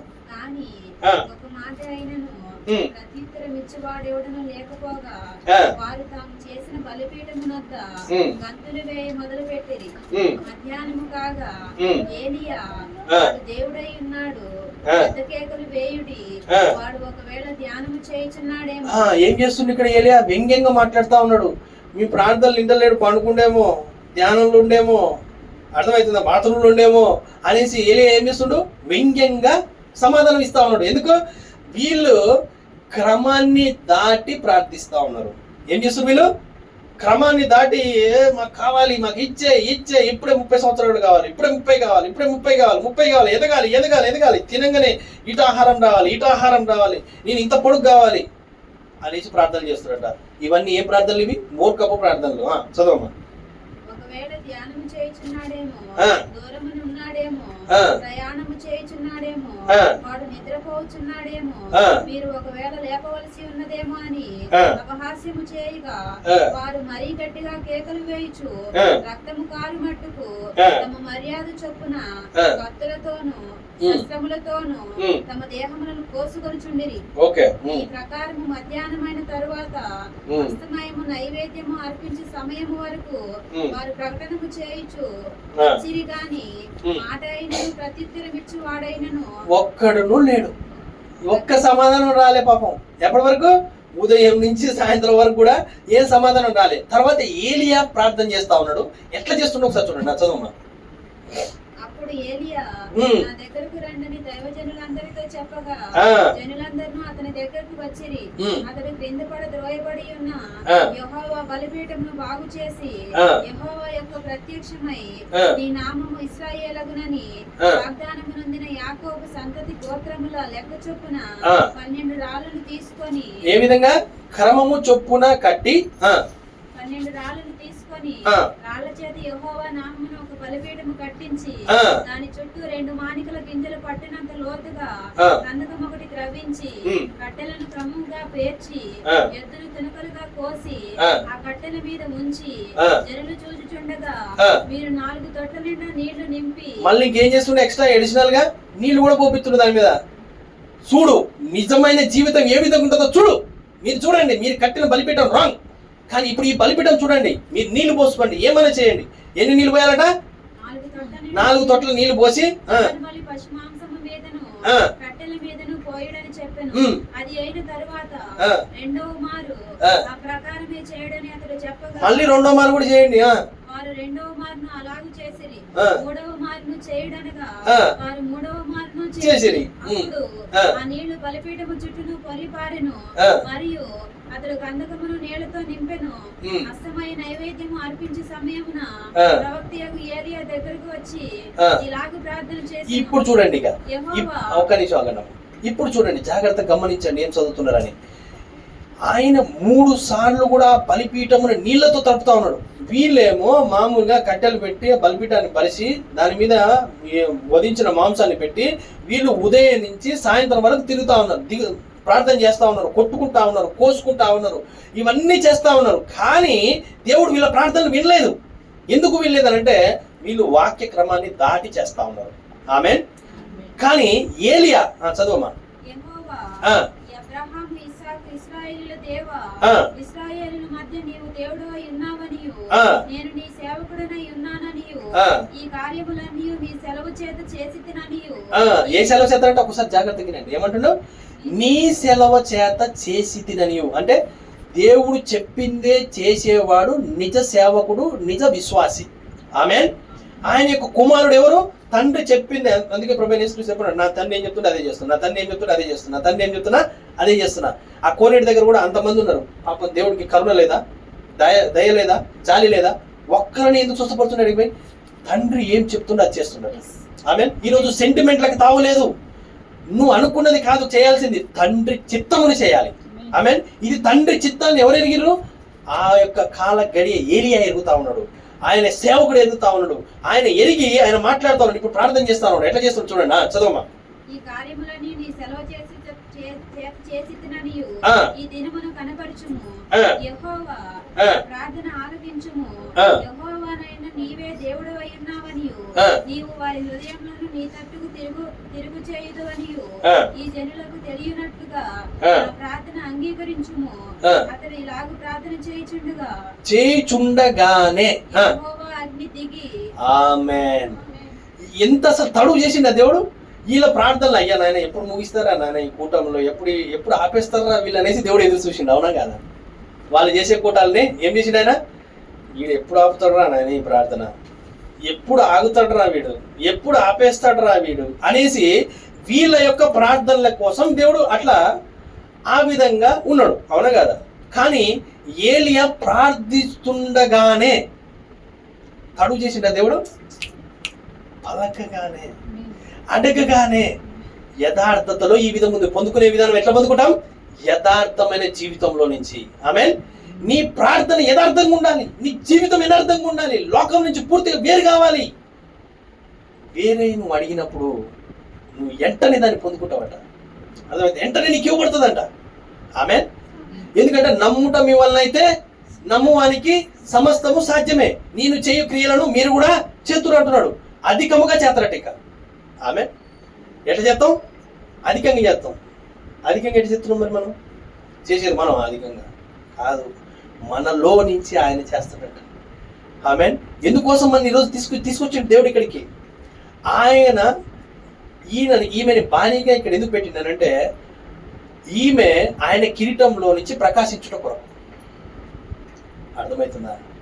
గుణవంతుడైన భార్య ఏమవుతుంది? కిరీటంలో ముత్యం లాంటిది. కిరీటానికి ఏమందం? ముత్యమందం. అది పెట్టగానే టిక్టింగ్ టిక్టింగ్ అని మెరుస్తూ ఉంటుంది, చాలా అందంగా అనిపిస్తూ ఉంటుంది, అవునా కదా? అది తీసేసి చూడు, ఎలితిగా ఉంటుంది కిరీటంలో, అవునా? అంటే ఈ గుణవంతురాలైన భార్యగా మనం ఉండుట కొరకు మనం ఇక్కడ పెట్టబడ్డాం.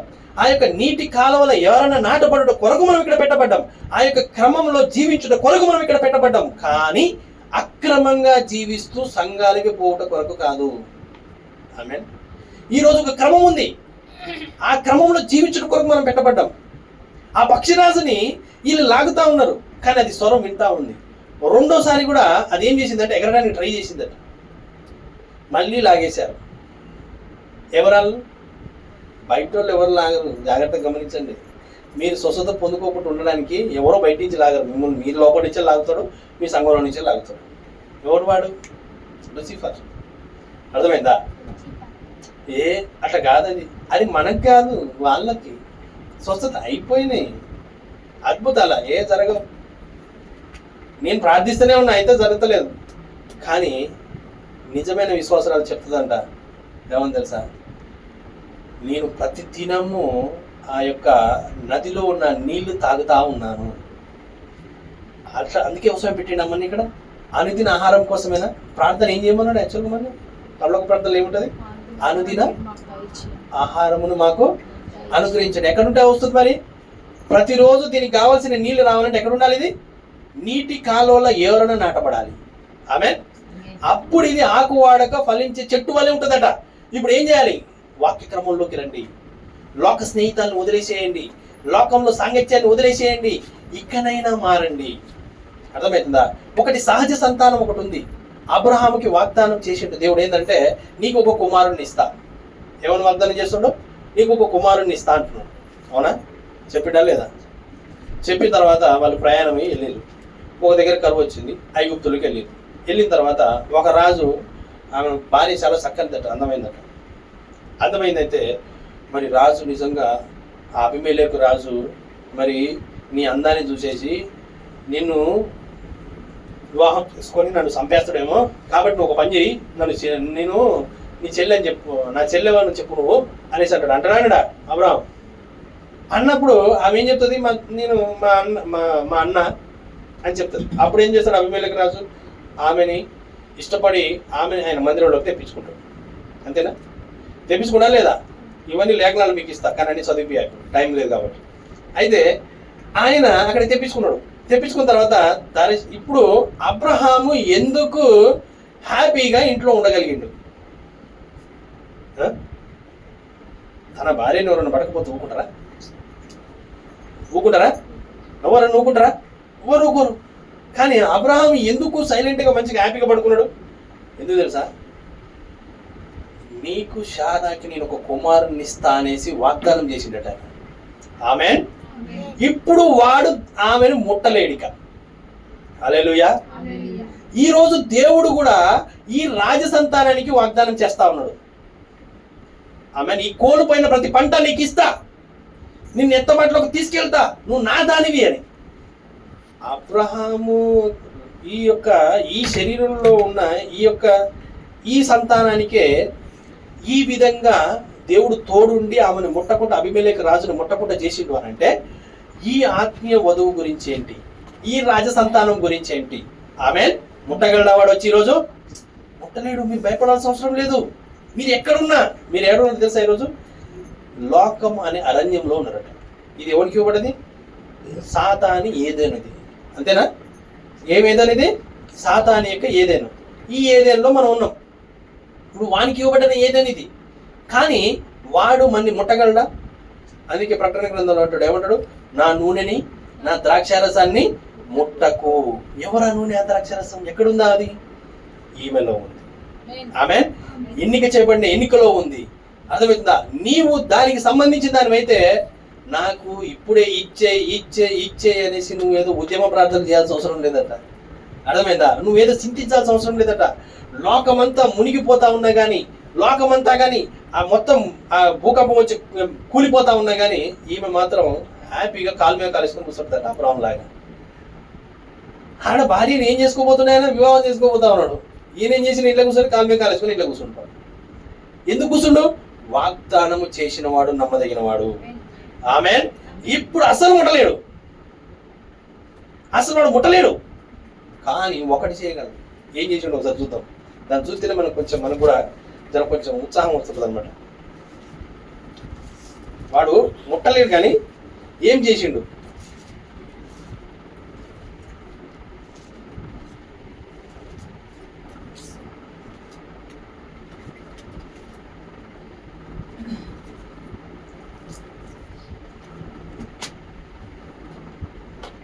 పన్నెండో అధ్యాయం 16 వచనం, ఆదికాండం 12:16. అతడు ఆమెను బట్టి అబ్రహామునకు మేలు చేసెను. అందువల్ల అతనికి గొర్రెల గొడ్లు మగగాడిదలు. మెల్లగా చదవండి సిస్టర్, ఒక్కొక్కటి కొంచెం నొక్కి నొక్కి చదవండి, దాంట్లో చాలా మీనింగ్ ఉంది. గొర్రెలు గొడ్లు మగగాడిదలు దాసులు పనికత్తెలు. ఏంటంటే ఇక్కడ దాసులు పనికత్తెలు చదువు. ఆడగాడిదలు ఒంటెలు ఇయ్యబడిను.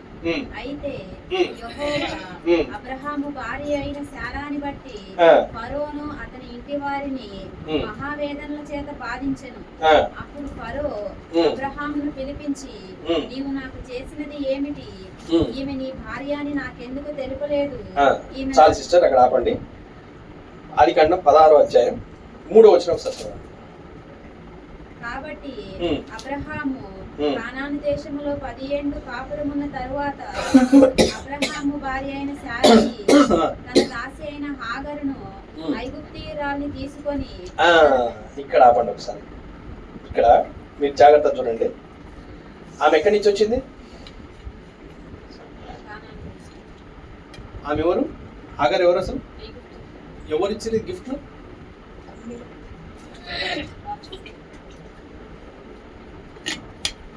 ఏం చేసిండు? ఎవరిని? దాసులని దాసీలని ఏం చేసిండు ఆయన? గిఫ్ట్గా ఇచ్చిండు. ఎవరిని బట్టి? శారాని బట్టి. ఇప్పుడు ఆ శారా ఏం చేసింది తెలుసా? దేవుడు ఏం వాగ్దానం చేసిండు? నీకు అబ్రహాముకి ఒక కుమారుడు పుడతాడు అని. అవునా? అంతేనా? వాగ్దానం చేయబడ్డది. కానీ ఈమె ఏం చేసింది? ఈమె తొందరపడి పిల్లలు పుడతలేరు కదా, నిజంగా ఈ పని మనిషితో పో, ఈ పని మనిషి ద్వారా వచ్చిన సంతానం నిజంగా నా సంతానంగా నేను తీసుకుంటా, అప్పుడు దేవుడు మనకి ఇచ్చినట్టు అవుతుంది అనేసి ఈమె సొంత ప్రణాళిక వేసింది అనమాట. ఏంటిది? జ్ఞానం, మంచి చెడ్డల్ని తెలివిని వృక్షం అనమాట. ఏం చేసింది ఈమె? ఈ జ్ఞానాన్ని ఇసిరింది. ఇసరగానే ఏమైంది? అక్కడి నుంచి పని మనిషి ఇక్కడికి వచ్చింది. వాడు మీరు జాగ్రత్తగా గమనించండి, అందితే జుట్టు లేకపోతే కాలు పట్టుకుంటాడు. అర్థమైందా? జుట్టు పట్టుకొని శోధించిండు. ఎవరిని? అబ్రహాముని. ఏమని? కరువు వచ్చినట్టు చేసిండు, గొడ్డు చచ్చిపోయేటట్టు చేసిండు, తిండి లేకుండా చేసిండు. అవునా కాదా? పొలాలు ఎండిపోయేటట్టు చేసిండు. ఇవన్నీ చూసి కంప్లైంట్ ఇస్తా ఉన్నారు వచ్చి. ఎవరు? పనోళ్ళు. అయ్యగారు నీళ్లు లేవు, అయ్యగారు గొడ్డు చచ్చిపోతున్నాయి, అయ్యగారు గొడ్లు చచ్చిపోతున్నాయి అనేసి కంప్లైంట్ ఇస్తా ఉన్నారు. అయినా కానీ దేవుని మీదనే ఆధారపడున్నాడు. ఆమె ఎవరు? అబ్రహాము. అవునా కదా? కానీ ఇక్కడ ఐగుప్తులోకి వెళ్ళిన తర్వాత, ఆడికి వెళ్ళిన తర్వాత ఈమెను బట్టి రాజు గిఫ్ట్లు ఇస్తున్నాడు. గిఫ్ట్లలో ఏమిస్తుండు? దాసిని కూడా ఇస్తున్నాడు. మీకు అర్థమవుతుందా చెప్పింది? దాసిని కూడా గిఫ్ట్గా ఇస్తా ఉన్నాడు.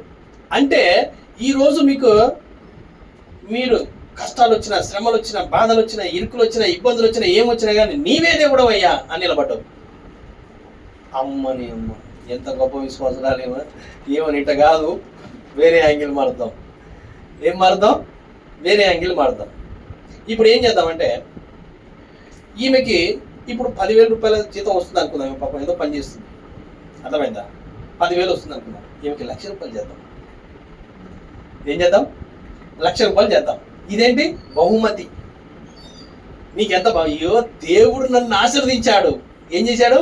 దేవుడు నన్ను ఆశీర్వదించాడు. ఆశీర్వదించిండా? లేదు, సాతాను నీకు ఇచ్చిండు. అందుకనే ఇక్కడ వివేచన కావాలట. ఏం కావాలి? వివేచన కావాలి. సాతాను ఇచ్చిండా, దేవుడు ఇచ్చిండా? ఇప్పుడు ఏం చేసిండు వీడు? ఇంతకు ముందు నువ్వు ప్రార్థనలో మినిమం 3 గంటలు 4 గంటలు చేసుకునేదాన్ని. అర్థమైందా? ఇప్పుడు ఎంత? 10,000 జీతం ఉన్నప్పుడు. ఇప్పుడు నీకు 1,00,000 అయింది. 1,00,000కి దగ్గర పని పెడదాం. అంతేనా? 1,00,000 దగ్గర పని పెడతాడా? అంతేనా? 10,000 ఇస్తే 10,000 రూపాయలు పని పెడతాడు. ఓకే, ఇది దానిలేమ్మా ఇది చేయి, చలో గింత చేసేసి నువ్వు వెళ్ళిపో, ఆ సిస్టమ్ వర్క్ నీకు అంతే, ఇంకేం లేదు అని చెప్తాడు.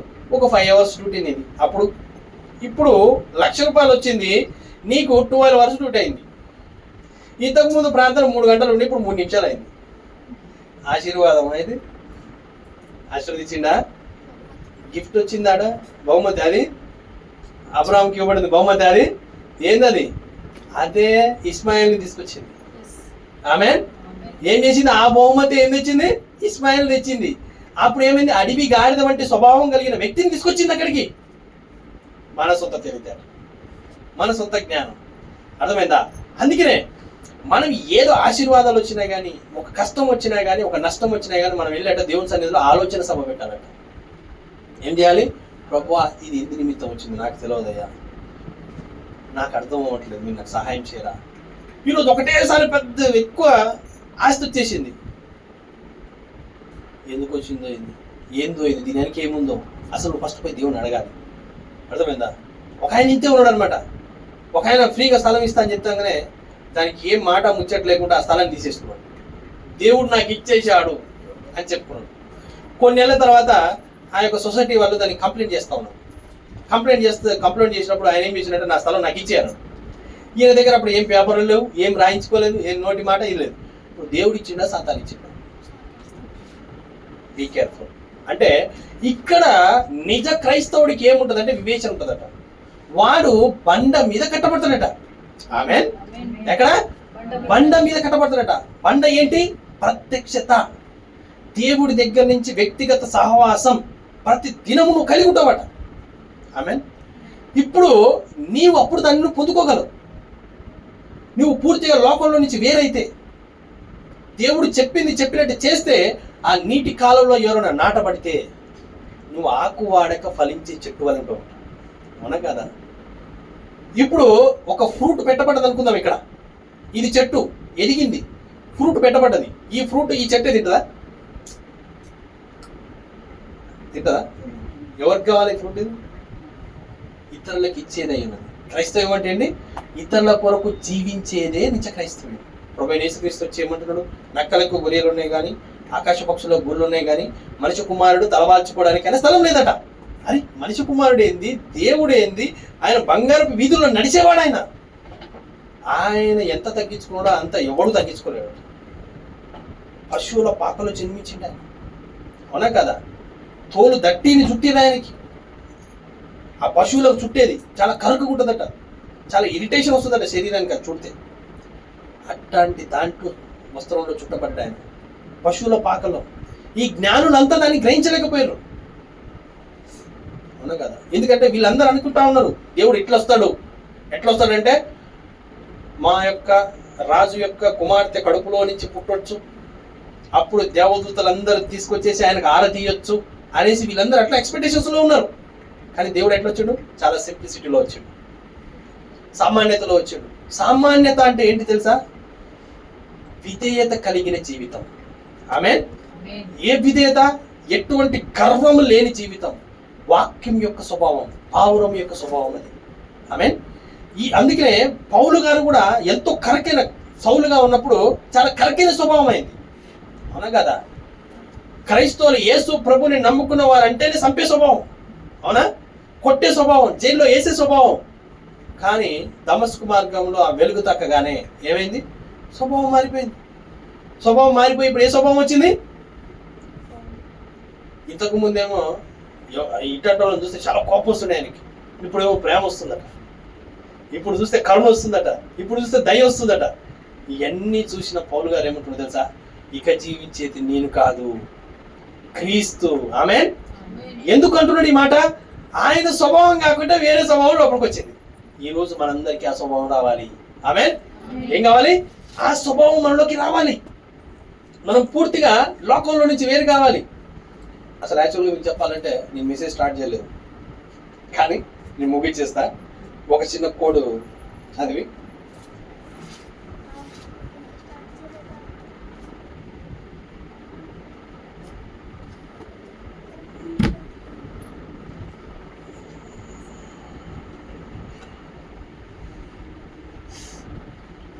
ఒకదాన్ని చదివి నేను ముగించేస్తానండి. యాక్చువల్గా అయితే చాలా ఉంది కానీ ఇప్పుడు నేను అంత సమయం తీసుకోవట్లేదు. అయితే ఇక్కడ మనం ఒక నయమాన్ గురించి చూద్దాం. ఎవరు? నయమాను. 2 రాజులు 5వ అధ్యాయం 1వ వచనం. సిరియా రాజు సైన్యాధిపతి అయిన నయమాను అను ఒకడుండెను. అతని చేత యెహోవాయే సిరియా దేశమునకు జయము కలుగజేసి ఉండెను కనుక అతడు తన యజమానుని దృష్టికి గనుడై దయ పొందిన వాడాయను. అతడు మహాపరాక్రమశాలి అయి ఉండెను గాని అతడు కుష్ఠిరోగి. సిరియనులు గుంపులుగా బయలుదేరి ఇశ్రాయేలు దేశము మీదికి పోయి ఉండిరి. వారచ్చట నుండి ఒక చిన్నదాన్ని చెరగొని తేగా. ఎక్కడి నుంచి తెచ్చిరామని జాగ్రత్తగా గమనించండి. ఎక్కడి నుంచి తీసుకొచ్చిరామని? ఇజ్రాయెల్ దేశంలో నుంచి ఒక చిన్నదాన్ని పట్టుకొని వచ్చారు. ఆడికి నయమాను రాజుగా ఉండే దేశానికి పట్టుకొని వచ్చారు. పట్టుకొని వచ్చినప్పుడు ఆ చిన్నది అక్కడ పనిచేస్తా ఉంది. అయితే రాజుకు కుష్ఠరోగం వచ్చింది. ఏమొచ్చింది? రాజుకి కుష్ఠరోగం వచ్చి ఆయన ఎన్నో సంవత్సరాల నుంచి బాధపడతా ఉన్నాడు. ఇదంతా చదివిపిస్తే మీకు చాలా టైం తీసుకుంటుంది, నేను చెప్తా, మీరు తర్వాత చదవండి లేఖనాలు. అయితే కుష్ఠరోగం వచ్చేసి బాధపడతా ఉన్నప్పుడు ఆమె ఆ యొక్క యజమానురాలికి, అంటే ఆయన భార్యకి ఒక సలహా ఇస్తుంది. చిన్నమ్మాయి ఎవరు తీసుకుపోయి ఈ వర్తమానాన్ని? ఒక చిన్న పిల్ల. అర్థమవుతుంది? ఎవరి దగ్గరికి? రాజు యొక్క భార్య దగ్గర తీసుకొని పోయింది. రాజు దగ్గర భార్యకి తీసుకుపోయిన తర్వాత ఆమె అన్నది, అమ్మ మా దగ్గర ఒక ఆయన ప్రవక్తున్నాడు, ఆయన ప్రార్థన చేస్తే తగ్గుతుంది అనేసి చెప్తుంది. చెప్పిన తర్వాత ఈ మాట రాజు చెవులే వేస్తుంది. ఎవరు? ఈమె యజమాని రాజు వేసిన తర్వాత ఆ యొక్క మాట చెప్పిన తర్వాత, అవునా స్వస్థత పొందుకుంటామా, సరే చెప్పండి వాళ్ళకి. రాజు ఏంటంటే, రాజు అనగానే చాలా ప్రౌడ్గా ఉంటాడు, అవునా కాదు? పోలీసు వాడు టోపీ పెట్టుకోగానే వాడు ఆడే పెద్దగా ఫీల్ అయిపోతాం, అవునా కాదు? అంటే యాక్చువల్గా ఏంటంటే ఆ పొజిషన్లో ఉన్న ఇది, అంతేనా కదా?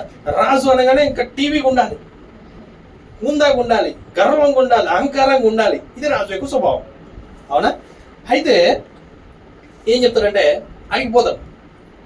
ఆయనకి ఒక లేఖ పంపిస్తారు రాజుకి. ఆ రాజు చుక్కు పిక్కుంటాడు. ఎవరు? ఇజ్రాయెల్ రాజు. ఏందా ఏం మాట్లాడుతున్నాడు? నేనేమన్నా డాక్టరా? నేను స్వస్థపరుస్తానా? నాకేం తెలుసా అని బట్టలు చిక్కుకుంటాడు రాజు. ఎవరు?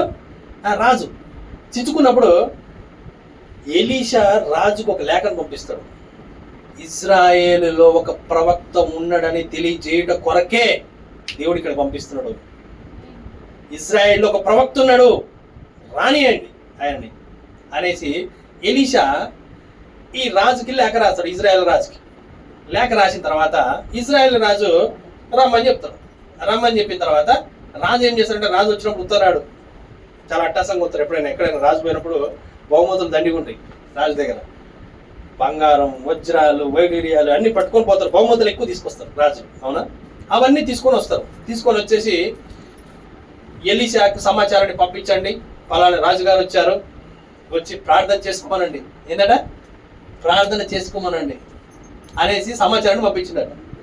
పంపించినప్పుడు అప్పుడు రాజు ఎక్స్పెక్టేషన్స్ ఏమున్నాయంటే, ఎలీషా వచ్చేసి రాజుగారు చెప్పండి, మీకు మేము ప్రార్థన చేయాలా అనేసి అంటాడు అనేసి వీళ్ళు ఎక్స్పెక్ట్ చేసిండు అనమాట. ఎవరు? నయమాన్ రాజు ఎక్స్పెక్ట్ చేసిండు. కానీ ఎలీషా ఏమన్నాడు తెలుసా? ఎవరిదాని ఉంది కదా, అడిగిపోయి 7 సార్లు 3 మనపా చూడలేదు, రాలేదు. వర్తమానం పంపించిండు దూతతోని. పంపించి ఏమన్నాడు తెలుసా? ఆడ యోర్దాన్ నది ఉంది, ఆడిపోయి 7 సార్లు మునగమని అనగానే రాజుకి సర్వన కోపం వచ్చేసింది. ఎందుకు? రాజు కదా మరి, అంతేనా? నిన్ను రాజుని ఆ దేశము నుంచి ఈడికి వస్తే నన్ను చూడడానికి కూడా నువ్వు రాకుండా ఆ మురికి నీళ్ళలో మునగమంటావా? నువ్వు వద్దు, నీ సొచ్చొద్దు బా అనేసి పోవడానికి రెడీ అయినట్టు. ఎవరు? నయమాను. పోతుంటే అలా పనుడు అన్నట, అయ్యా ఎందుకయ్యా ముళ్ళంతా పులిసిపాయే, అంతా బాయే, అంతా గోక్కుంటుంటివి, ఆయన చెప్పినట్టు మునిగితే స్వస్థత పొందుకుంటే మంచిగుంటుంది కదా, ఒక్కసారి ఈయన మూసుకొని మునగరాదు అని అన్నాడు. ఎవరు? పనుడు. అర్థమైందా? కానీ మునగాలంటే ఏం చేయాలి? గుర్రం దిగాలి. ఏం దిగాలి? గుర్రం దిగాలి. ఆ గుర్రం ఏంటి? అహంకారం అనే గుర్రం దిగాలి. ఆమేన్. ఏం దిగాలి ఈరోజు మనం? పొగరు దిగాలి, గర్వం దిగాలి, అహంకారం దిగాలి, సామాన్యతలోకి రావాలి, అంబుల్లోకి రావాలి. యోర్దాను పక్కన చూడు అన్ని నదులు ఉన్నాయి, అవన్నీ మంచి నీళ్లు, అల్లం మునుగమని చెప్పొచ్చు కదా. నువ్వేంది నువ్వు ఇట్లా చెప్తున్నావు, నువ్వు తీసుకొచ్చి మురికి నీళ్ళ మునుగ అంటున్నావు. Thus saith the Lord. యెహోవా ఈ విధంగా సెలవిస్తున్నాడు, నువ్వు చెయ్యి. రాజు ఏం చేసాడు? గుర్రాన్ని దిగండి. ఇక అర్థమైందా? ఏం దిగాడు? గుర్రాన్ని దిగి నీళ్ళలోకి పోయి మళ్ళీ ఒక్కసారి మునిగితే సరిపోదు, 2 సార్లు మునిగితే సరిపోదు, 6 సార్లు మునిగితే సరిపోదు, పూర్తిగా మునగాలి. ఆమేన్. పూర్తి వాక్యాలను అంగీకరించాలి, పూర్తి వాక్య క్రమంలో జీవించాలి. అప్పుడు పసిపిల్లవాని దేహం లాగైందట. మరణ పక్షిరాజుకి యవనం వచ్చిందట. ఆమేన్. ఎప్పుడు వస్తుంది యవనం మనకి? పక్షిరాజు నిజంగా మీ స్వభావాన్ని చూడండి, అది పాపం ముక్కు పెరిగిపోతట, పెరిగిపోయి రెక్కలు ఎక్కువైపోయి బరువు అయిపోతాయి. బరువు అయిపోయిన తర్వాత అది ఏం చేస్తుందంట తెలుసా? ఎత్తైన కొండ మీదకి పోతుంట, పోయి దాని ముక్కుని దానికేసి రాకుతా ఉంటుందట, ఈకెళ్ళని పీకుతా ఉంటుందంట, రాకుతా ఉంటుందంట. చాలా ఎత్తైన వేరే పక్షులు ఎల్లలేనంత ఎత్తులోకి వెళ్ళి అక్కడికి వెళ్ళి దాన్ని రాకుతా ఆ విధంగా చేస్తా తనను తాను హాని చేసుకుంటూ తన తాను పీక్కుంటూ లోకాన్నంతా లాగేసుకుంటూ లోకాశల్ని లాగేస్తూ శరీరాశలు లాగేస్తూ జీవడమాన్ని లాగేస్తూ పెరిగిన ముక్కుని అంటే ఇది గర్వాన్ని అహంకారాన్ని వీటన్నిటిని పీకేసుకొని యవ్వనంగా మారి వస్తుందట. ఆమేన్. మరలా ఈ రోజు మనం యవ్వనంగా మారాలంటే ఏం కావాలి? ఇవన్నీ తీసివేయబడాలి, ఇవన్నీ లాగివేయబడాలి, చెప్పింది చెప్పినట్టుగా చెయ్యాలి. మన సొంత ఉద్దేశాలు దాంట్లో పెట్టద్దు. అర్థమైందా? దేవుడు ఏం చెప్పినా అది చేసి మీరు సైలెంట్గా అక్కడ కూర్చోండి, మీకు కావాల్సిన దేవుడు ప్రొవైడ్ చేస్తాడట. ఆమేన్. ఎందుకంటే ఆకాశ పక్షులకే విత్తవు కోయవు, వాటికి నేను అనుదిన ఆహారం అనుగ్రహిస్తా ఉన్నా. వాటికంటే మీరు శ్రేష్ఠులు కారా? మీరు ఎందుకు ఆ విధంగా ప్రవర్తిస్తా ఉన్నారు? అసలు ఎందుకు మీరు నమ్మట్లేరు? అదే కదా దేవుడు చెప్పేది. అంతేనా? ఇప్పుడు ఏం చేయాలి? 7 సార్లు మునిగితే స్వస్థత. అవునా? 7 సార్లు నువ్వు ఏదైతే చెప్పిండో దాని ప్రకారంగా నువ్వు చేస్తే నీకు స్వస్థత. అర్థమవుతుందా? అంటే ఏంది? ఈ యొక్క గర్వాన్ని, అహంకారాన్ని, ప్రతిదాన్ని వదిలేసి నువ్వు వాక్యాన్ని వెంబడించాలి. ఏం చెప్పిందో అది చెయ్యాలి. దాని ప్రకారంగా నువ్వు జీవిస్తే నువ్వు అక్కడి నుంచి తప్పించబడుతూ ఉంటావు. అర్థమైందా? ఈరోజు మీకు స్వస్థత కావాలి అని అంటే వాక్య క్రమంలో జీవించాలి. ఆమేన్. ఏం చేయాలి? వాక్య క్రమంలో జీవించాలి. లోకంలో నుంచి వేరు కావాలి. ఎందుకు అనంటే నీవు ఏదైతే చెబుతుందో దాని ప్రకారంగా నువ్వు చేస్తే ఎత్తబడతావు. ఇంతకాలం లోకంలో ఉన్నాం, ఇంతకాలం కోడిపిల్లల మధ్యలో ఉంది, అది తాగింది, తిరిగింది, తిన్నది, సచ్చిన వాటిని. అర్థమైందా? అబద్ధాలు ఆడింది, దొంగతనాలు చేసింది, వ్యభిచారం చేసింది, ఇవన్నీ చేసింది. కానీ ఈరోజు స్వరం వినపడదట. స్వరం వినపడగా ఆమె ఏం చేసింది? కొండ వదిలేసింది. సమరేశ్వరి ఏం చేసింది? 6గురితో తిరిగినావు, 5గురితో తిరిగినావు, 6వ వాడు నీ వాడు కాదు, నీ పెనిమిడి కాదు అని అంటే అవునయ్యా నిజమే, నువ్వు చెప్పింది, నువ్వు ప్రవక్తవు కాదు. అర్థమైందా? ఆయన కంటే గొప్పవాడి ఇక్కడ ఉన్నాడు. అర్థమవుతుందా? ఇప్పుడు మీరు ఆత్మలో సత్యములు ఆరాధించి దినం వచ్చింది. అవును కదయ్యా, ఆయన వస్తే చెప్తారని చెప్పారు. ఏమనంటే కొండల మీద యెరూషలేములో ఆరాధిస్తారని చెప్పారు. అవునా అనంటే అవునమ్మా, అది నిజమే. కానీ ఇప్పుడు ఆత్మతో సత్యముతో ఆరాధించే దినం వచ్చింది. అక్షరములో కాదు, సిద్ధాంతాల్లో కాదు, కొండల మీద కాదు, గుట్టల మీద కాదు. ఎక్కడ ఆరాధించాలి ఈరోజు? జీవ వృక్షములో. ఆమేన్. ఎక్కడ? జీవ వృక్షములో ఆరాధించే దినం వచ్చింది. ఆయన చెప్పింది చెప్పినట్టు చేసే దినం వచ్చింది. మన సొంత ఉద్దేశాలతోని కాదు, మనం అనుకున్నది కాదు, వాక్యము చెప్పింది చెప్పినట్టు చేసే దినం వచ్చిందమ్మా. ఆత్మతో సత్యముతో ఆరాధించే దినం వచ్చిందమ్మా. అర్థమైందా? వస్తది, వచ్చే ఉన్నది. ఆమేన్. వచ్చే ఉన్నది. ఆమేన్. ఇప్పుడు ఏమైంది? అది వచ్చింది ఆల్రెడీ. ఇప్పుడు మనం ఏం చేయాలి మరి? ఆత్మతో సత్యముతో ఆరాధించాలంటే ఏంది? ఆత్మతో సత్యముతో. పాము వలె వివేకులై, పావురం వలె నిష్కపటులై. అర్థమవుతుందా? అంటే వివేకత తప్పించబడుటలో ఉండాలి. అర్థమవుతుందా? వివేకత ఎక్కడ ఉండాలి? తప్పించబడుటలో ఉండాలి, మళ్ళీ యుద్ధం చేయడంలో కాదు. అర్థమైందా? యుద్ధం ఎవరిది? యెహోవాదే. నువ్వు వాడు అరే అనగా నువ్వు కూడా అరే అన్నావు అనుకో, వాడిని గలపట్టుకో, నువ్వు కూడా గలపట్టుకున్నావు అనుకో, దేవుడు ఎందుకు వస్తాడు? ఆడికి వస్తాడా? రాడు. నువ్వేం చేయాలి మరి? ఒక చెంప కొడితే ఇంకో చెంప చూపెట్టాలట. అసలు కొట్టుడు కాదు, మాట అంటేనే ఎగబడి కొట్టేట్టున్నారు. అవునే కదా? ఎవరాళ్ళు? మన క్రైస్తవులే. మన తర్వాత క్షమించండి ప్రభువా, మేము అనుకోకుండా చేసేసాము. ఇది ఎవరు? బుద్ధి లేని కన్యక చేసే పని. ఎవరిది? బుద్ధి లేని కన్యక చేసే పని. బుద్ధి గల కన్యక ఏంటి? ఆ యొక్క వ్యభిచారంతో పట్టబడిన ఆ స్త్రీతోని దేవుడు చెప్పేది ఏంటంటే, అమ్మ నీకు ఎవరు రాళ్ళు వేయలేదా? ఎవరు వేయలేదా? వేయలేదయ్యా, నేను కూడా వేయ్యా. ఏందట? నేను కూడా వేయ్యా, ఇక చెయ్యకు. ఆమేన్. ఇక చేయకుంటుండేది బుద్ధి గల కన్యక. ఇప్పటిదాకా చేసి ఉండొచ్చు, ఇప్పటిదాకా అయ్యి ఉండొచ్చు, ఇప్పటిదాకా అబద్ధాలు ఆడి ఉండొచ్చు, ఇప్పటిదాకా లోకంతో ఉండొచ్చు, ఇప్పటిదాకా కోడి పిల్లల మధ్యలో ఉండొచ్చు, కానీ ఇక ఉండకు, ఇక చెయ్యకు. ఈ వాక్యం విన్న తర్వాత మారు. అర్థమవుతుందా? పూర్తిగా వాక్యానికి లోబడు, వాక్యం చెప్పినట్టు చెయ్యి. వాక్యం ఏం చెప్తుంది? ప్రభు అయిన యేసుక్రీస్తు నామంలో బాప్తిసం తీసుకోండి. ఏందట? ఎందుకు? పరిశుద్ధాత్మను పొందుకోవాలంటే ఏం కావాలి? బాప్తిసం కావాలి. అంతేనే కదా? ఏ నామంలో తీసుకోవాలి? అందరేమో తండ్రి యొక్క, కుమారుని యొక్క, పరిశుద్ధాత్మ యొక్క నామంలో బాప్తిసం తీసుకోండి అనేసి ముంచేస్తా ఉన్నాయి ఈ సంఘ శాఖలన్నీ. ఎవరు వీళ్ళంతా? కోడి పిల్లలు. కానీ లేఖనం ఏం చెప్పింది? ప్రభు అయిన యేసుక్రీస్తు నామంలో తీసుకోమని చెప్పింది లేఖనం. మీకు తండ్రి యొక్క, కుమారుని యొక్క, పరిశుద్ధాత్మ యొక్క నామంలో ఎక్కడ కూడా బాప్తిసం ఇవ్వబడలేదు బైబిల్లో. ఇవ్వబడదా? ఒక లేఖనం ఉందా? లేదు. కానండి మా పితరులు చిన్నప్పటి నుంచి ఇదే ఇచ్చారు. మన్నాని తిని మన్నైపోయారు. అది గుర్తుందా మీకు? ఇప్పుడు కూడా అదే అవుతారు మీరు. ఎందుకు? వాళ్ళు ఇచ్చింది మీరు చేస్తే. కానీ మీరు చేయాల్సింది మరి వాక్యం చెప్పింది చేయాలి. ఆమేన్. ఏం చేయాలి? వాక్యం చెప్పింది చేస్తే మీరు ఎత్తపడతారు. లేకపోతే మన్నాన్ని తిని మన్నైపోయారు, మీరు కూడా అటే పోతారు. ఇప్పుడు మనం అటు పోదామా, ఎత్తపడదామా? అర్థమవుతుందా? ఎత్తపడాలంటే ఏం చేయాలి మరి? ఆ నీటి కాలంలో ఎవరి దగ్గరికి రావాలట. మళ్ళా జీవ జలపు ఊటలో నుంచి మనం మళ్ళా ఆ యొక్క జలాన్ని లాగే స్వభావాన్ని మనం కలిగి ఉండాలట. అర్థమవుతుందా? ఎందుకు అనంటే ఈ యొక్క ప్రతిరోజు ఆయనతో నీకు వ్యక్తిగత సహవాసం లేకపోతే నువ్వు చదివిన అనుభవం కాదు నీకు కావాల్సింది, ఆయనతోని వ్యక్తిగత సహవాసం కావాలి. ఆమేన్. ఈ అనుభవాన్ని ఎవరు కలిగి ఉన్నారంటే మగ్దలేని మరియ కలిగి ఉన్నది. ఆమేన్. దూత వచ్చి మాట్లాడుతూ ఉన్నది, నీకు ఒక కుమారుడు పుట్టబోతా ఉన్నాయి. ఇటు ముందరయ్యా నాకు, నేను కన్యకంగా పుడతాడు. యెహోవా ఈ విధంగా సెలవిచ్చాడు. అర్థమవుతుందా? అక్కడ ఎలిజబెత్ చెప్తా ఉన్నాడు, నీకు ఒక కుమారుడు పుట్టబోతా ఉన్నాడు. దూత చెప్పిడా లేదా? చెప్పిన తర్వాత ఏమైంది? అక్కడ ఎలిజబెత్ కడుపులో కుమారుడు పడ్డాడు, ఇక్కడ మరియ కడుపులో కుమారుడు పెరుగుతా ఉన్నాడు. ఇక్కడేమో పరిశుద్ధాత్మతో కుమారుడు పెరుగుతా ఉన్నాడు, అక్కడేమో ఈ యొక్క కలయికలో కుమారుడు పెరుగుతా ఉన్నాడు. ఆమేన్. కరెక్టేనే కాదా? ఇక్కడ వాగ్దానం చేయబడిన కుమారుడు వస్తున్నప్పుడు వాగ్దాన సంతానం రాయల్ సీడ్ రావాలి. రాయల్ సీడ్ ఎవరు? ఈరోజు మనమే. ఆ సీడ్ ఎక్కడి నుంచి వస్తుంది? స్త్రీ సంతానంలో నుంచి వస్తుంది. అర్థమవుతుందా? నీ సంతానమునకును స్త్రీ సంతానమునకును వైరం అంటాడు. ఆ స్త్రీ సంతానం ఎక్కడి నుంచి రావాలి మరి? ప్రభు అయిన యేసుక్రీస్తులో నుంచి రావాలి. ఇప్పుడు ఆ యేసుక్రీస్తు వచ్చిన తర్వాత ఏం చేస్తాడు? దాన్ని తల చిత్తుకోబడతా ఉన్నాడు.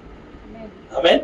నువ్వు వాళ్ళ మడమి మీద కొడతావు, వాళ్ళేమో నీ తల మీద తొక్కుతారని చెప్తున్నాడు. అవునా కదా? తల అంటే ఏంటి? జ్ఞానం. ఆమేన్. సాతాను తలలో ఏముంది? జ్ఞానం ఉంది. అది ఏడగొడుతుంది?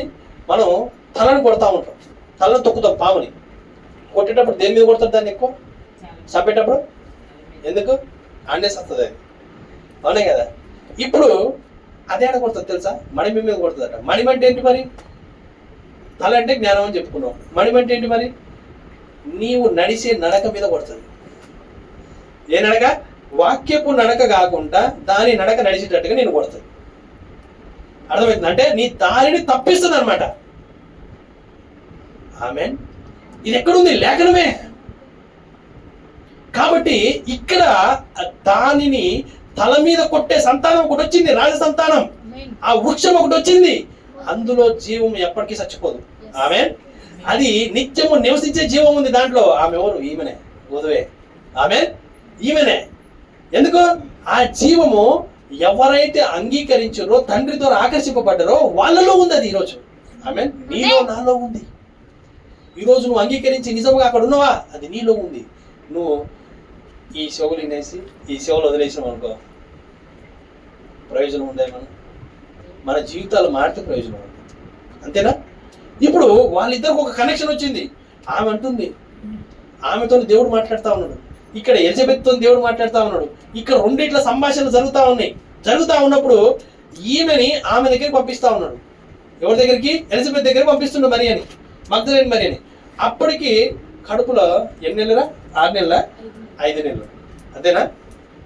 5 నెలలు అయింది కానీ పిల్లగాడు కదులుతలేడు, నా తంతలేడు. అర్థమైందా? పిల్లగాడు మామూలుగా ఎన్ని నెలలు కదులుతాడు?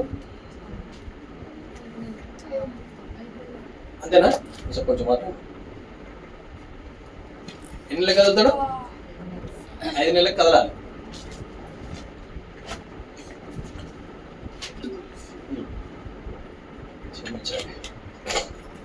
ఐదు నెలలకు కదలాలి, కానీ ఏం చలనం లేదు. పిల్లగాడు చచ్చిపోయి ఉన్నాడు, మరి కదలుతలేడంటే అర్థం ఏంటి? ఆడు కదలాల్సిన టైంలో కదిలితేనే ఆడు బతుకున్నట్టు, లేకపోతే అందులో జీవం లేనట్టు, చచ్చిపోయినట్టు. అంతేనా? పాపం బాధపడతాం ఎలిజబెత్. అప్పుడు దేవుడు మరియను పంపిస్తున్నాడు. మరియలో ఎవరున్నారు? ఆమె ఎవరిని మోసుకొని పోతుంది? యేసుని మోసుకొని పోతుంది. ఆమె ఎక్కడికి పోతుంది? ఎక్కడైతే ఎలిజబెత్ లో చనిపోయిన కుమారుడు ఉన్నాడో అక్కడికి ఈమె యేసుని మోసుకొని పోతా ఉంది, జీవాన్ని మోసుకొని పోతా ఉంది. ఈ జీవము కదులుతుంది, ఈ జీవము ఇక్కడి నుంచి కదులుతా ఉంది. ఈ జీవము ఆమె దగ్గరికి కదిలింది. ఎక్కడికి? ఆ యొక్క చనిపోయిన ఆ యొక్క బాప్తిస్మం ఇచ్చి యోహాను గర్భంలో ఉన్నాడు, అక్కడికి కదులుతా ఉంది. అక్కడ కదిలి అక్కడికి పోయట ఎలిజబెత్ అని అన్నదట. ఎవరు? మరియా. అనగానే పిల్లగాడు టింటింగ్ అని కదిలిండట లోపల. ఆమె ఏమైండు? కదలడం మొదలుపెట్టినట. అప్పటి వరకు చలనం లేదు, అప్పటి వరకు చచ్చిపోయినాడు. ఆ తర్వాత నీ శుభవచనం వినగానే ఆమె నా శిశువు కడుపులో గంతులేస్తుండట. ఆమె ఈ రోజు నువ్వు యేసుని కలిగి వెళితేనట, అక్కడ చల్లారిపోయిన ప్రతి మంట మరల రగిలించబడి గంతులేస్తుందట. ఆమె ఎప్పుడు? నువ్వు యేసుని మోసుకొని పోతే. ఎవరిని మోసుకొని పోవాలి? మనం యేసుని మోసుకొని పోవాలి, యేసుని కలిగి ఉండాలి, ఆ యొక్క జీవితాన్ని కలిగి ఉండాలి. ఒకరికి పోగా ఏమైతే తెలుసా? చల్లారుతున్న ప్రతి మంట, ఈ రోజు నుంచి ఆ నిజ క్రైస్తవుడిగా నేను జీవించాలి అనేసట మరలా అందులో ఊట ఉపకటం మొదలు పెడుతుందట. ఆమె ఈ రోజు మనకు అటువంటి సంభాషణ కావాలి. మనం ఎక్కడికైనా వెళ్ళినామా ఉన్నది కాస్త లాగేసేటట్టు ఉండొద్దు. అర్థమైందా? ఏంది? కొంతమంది పోతే ఏమైందంటే ఆడ ఉన్నది కాస్త ఊడ్చుకొని పోతుంది.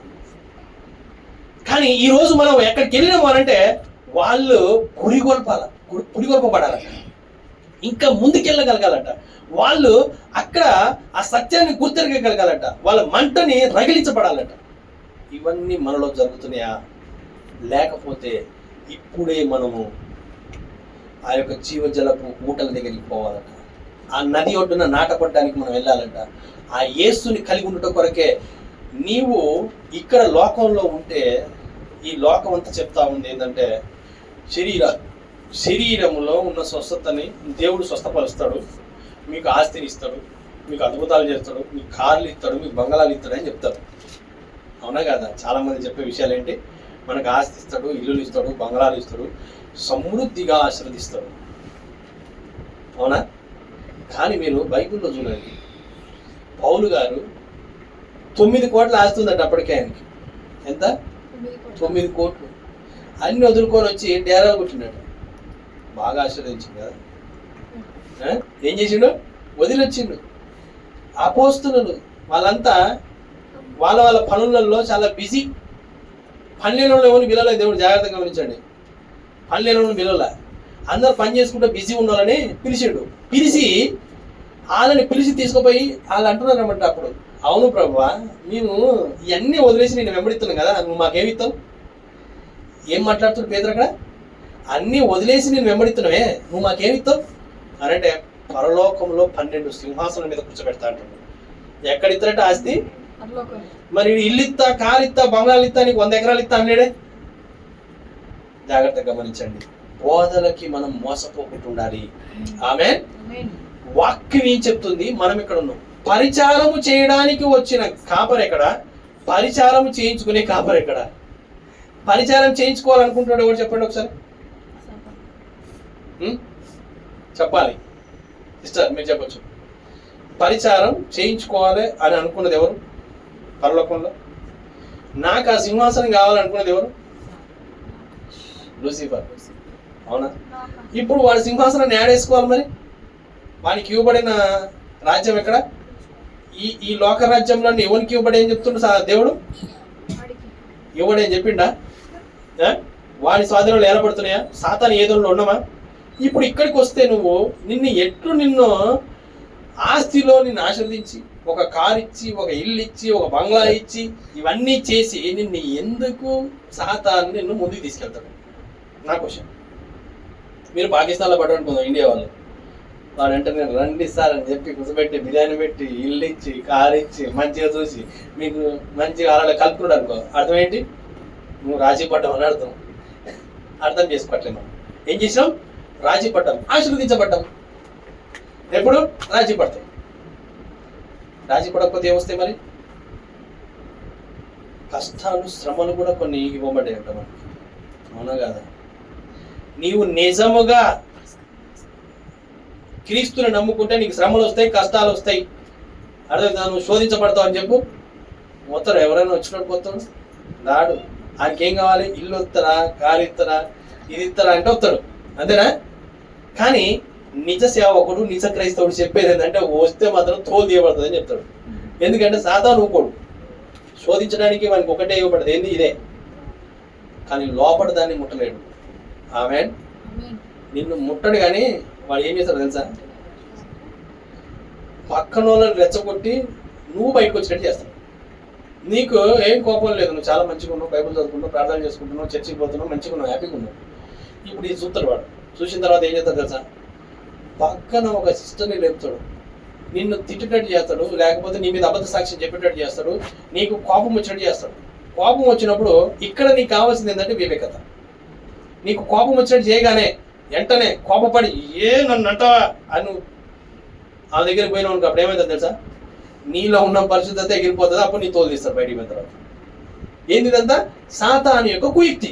అందుకే ఈ వాడి కుయుక్తిని మనం ఎరగాలి. మనము ప్రభు అయిన యేసుక్రీస్తు నామంలో బాప్తిసం తీసుకోవాలి. ఆమేన్. అప్పుడు ప్రభు అయిన యేసుక్రీస్తు నామంలో బాప్తిసం తీసుకోగానే అక్కడ పరిశుద్ధాత్మను పొందుకొని అంటాడు పేతురు, అవునా కదా? ఎప్పుడు అది? పెంతెకోస్తు పండుగ దినమనాడునా అప్పుడు ఇవ్వబడ్డది. కాబట్టి ఈరోజు మనం బాప్తిసం తీసుకోకుండా, మనం కడగబడకుండా మనం ఎత్తబడలేము, అవునా కదా? మనం తీసుకోవాల్సింది కూడా ప్రభు అయిన యేసుక్రీస్తు నామంలో తీసుకోవాలి. అపోస్తలుల కార్యం 2:38 మాట్లాడతాడు, అవునా కదా? ఏమంటున్నాడు? ప్రభు అయిన యేసుక్రీస్తు నామంలో బాప్తిసం తీసుకోండి, మీరు పశ్చాత్తాపడండి, మారు మనసు పొందండి, లోకం నుంచి వేరుకండి, మరలా ఆ జీవ వృక్షంలో పాలు పంపులు పొందండి. ఆమేన్. ఈ జీవ వృక్షంలో పాలు పంపులు పొందాలంటే మీరు ఏం చేయాలి? పూర్తిగా లోకంలో నుంచి వేరు కావాలి, తిత్తి మారాలి. ఏ తిత్తి మారాలి? ఈ తిత్తి మారాలి. తిరిగి జన్మ కావాలి. పాత తిత్తి చచ్చిపోవాలి, కొత్త తిత్తి రావాలి. పౌలు గారిలో మారినట్టుగా ఇక జీవించేది నేను కాదు, క్రీస్తు. అంటే ఏంటి? తిత్తి మారింది. ఆ సమరేశ్వరి దగ్గర ఏం మారింది? కొండ మారింది. లోకమైన కొండను వదిలేసిందా లేదా? వదిలేసిపోయిందా లేదా? ఇప్పుడు ఆమె ఇంకేం కుండ కలిగింది మరి? వాక్య దాహాన్ని కలిగిపోయిందంట. ఆమె ఏమంటుండే? నేనిచ్చు నీళ్ళు తాగితే ఆమెన్ ఇక నీకు దాహం అయ్యదు. ఆ కుండ కలిగింది ఆమె. అర్థమైందా? ఈరోజు మనం ఏ కుండ కలిగి ఉండాలి మరి? ఆ యొక్క వాక్యపు కుండని మనం కలిగి ఉండాలి. ఆమెన్. పూర్తిగా తిరిగి జన్మించిన అనుభవం కావాలి, తిత్తి మారిన అనుభవం కావాలి. ఆ దాంట్లోనే ఈ ద్రాక్షరసం పోస్తే ప్రయోజనం ఉంది. కొత్త తిత్తిలో కొత్త ద్రాక్షరసం పోస్తేనే ప్రయోజనం. కానీ కొత్త ద్రాక్షరసాన్ని పాత తిత్తిలో పోస్తే ఏమవుతుంది? తిత్తి బగులుతాడా లేదా? దేవుడు అనడా లేదా? బైబిల్ తిత్తి బగులుతాడా? ఎందుకు బగులుది తిత్తి? దాంట్లో పవర్ ఎక్కువ. ఇప్పుడు ప్లాస్టిక్ బుడగా పరిశుద్ధాత్ముడా రా, పరిశుద్ధాత్ముడా రా అని ప్రార్థన చేసింది అనుకుందాం, ఏమవుతుంది? పరిశుద్ధాత్ముడు ప్లాస్టిక్ బుడగ మీద దిగితే ఏమైంది? కరిగిపోతుంది, అవునా? నాశనం అయిపోతుంది. అందుకనే నువ్వు ప్రార్థించాలంటే నీవు తిత్తి మారి ప్రార్థించాలి, పశ్చాత్తాపడి ప్రార్థించాలి, తిరిగి జన్మించి ప్రార్థించాలి, లోకంలో నుంచి వేరై ప్రార్థించాలి. ఇప్పుడు నీ ప్రార్థనలు అంగీకరించబడతాయి. కానీ నీవి మారకుండా మీరు అడిగితే మీకే ప్రమాదం, అవునా కదా? ఏలియా అగ్ని రథాల మీద ఎక్కిపోవాలంటే ఆ యొక్క అగ్ని రథాల యొక్క స్వభావాన్ని కలిగి ఉండాలి. ఆమేన్. ఏ స్వభావం? అగ్ని రథాల స్వభావం కలిగి ఉండాలి. లేకుండా ఈ శరీరంతో అగ్ని రథం మీద కాలు పెట్టిన మనకి ఏమైంది? తిత్తి మారాలి. ఆమేన్. తిత్తి మారితే ప్రయోజనం ఉంది, మారకపోతే ఎటువంటి ప్రయోజనం లేదు. తిరిగి జన్మించకపోతే ఎటువంటి ప్రయోజనం లేదు. ఈరోజు మీకు స్వస్థత కావాలి అని అంటే తిరిగి జన్మించాలి. మీరు వాక్యంలోకి రావాలి, లోకంలో నుంచి వేరు కావాలి, వాక్యంతో సహవాసం చేయాలి. నా దేవా నువ్వు ఏం చెప్తే నేను అదే చేస్తా అనే దగ్గరికి నువ్వు వస్తే నీకు ఎవరూ ప్రార్థన చేయాల్సిన అవసరం లేదు. ఎందుకంటే నీలో ఉన్న దానిని షేక్ చేస్తే ఆ విశ్వాసాన్ని ఆటోమేటిక్ గా నువ్వు స్వస్థత పొందుకుంటావు. ఆమేన్. అందుకే స్వస్థత ఎక్కడో లేదు, నీలోనే ఉంది అంటాడు. అవునా? మనలోనే ఉన్న స్వస్థత మనం ఏం చేయాలి మరి? లోకంలో నుంచి విదిలించుకొని బయటికి రావాలి. ఆమేన్. పూర్తిగా వాక్యముగా మారాలి. నీ నేల దున్నబడాలి, దున్నబడి ఈ విత్తనం నాటబడాలి. ఆమేన్. ఈ వృక్షం నాటబడాలి. అప్పుడు ఏమవుతుంది? మీ జీవితం ఎత్తబాటుకు సిద్ధపడుతుంది. హల్లెలూయా. మీ జీవితం ఎత్తబాటుకు సిద్ధం. ఈ శరీరం ఒకరోజు వదిలేసిపోతాం. అర్థమవుతుందా?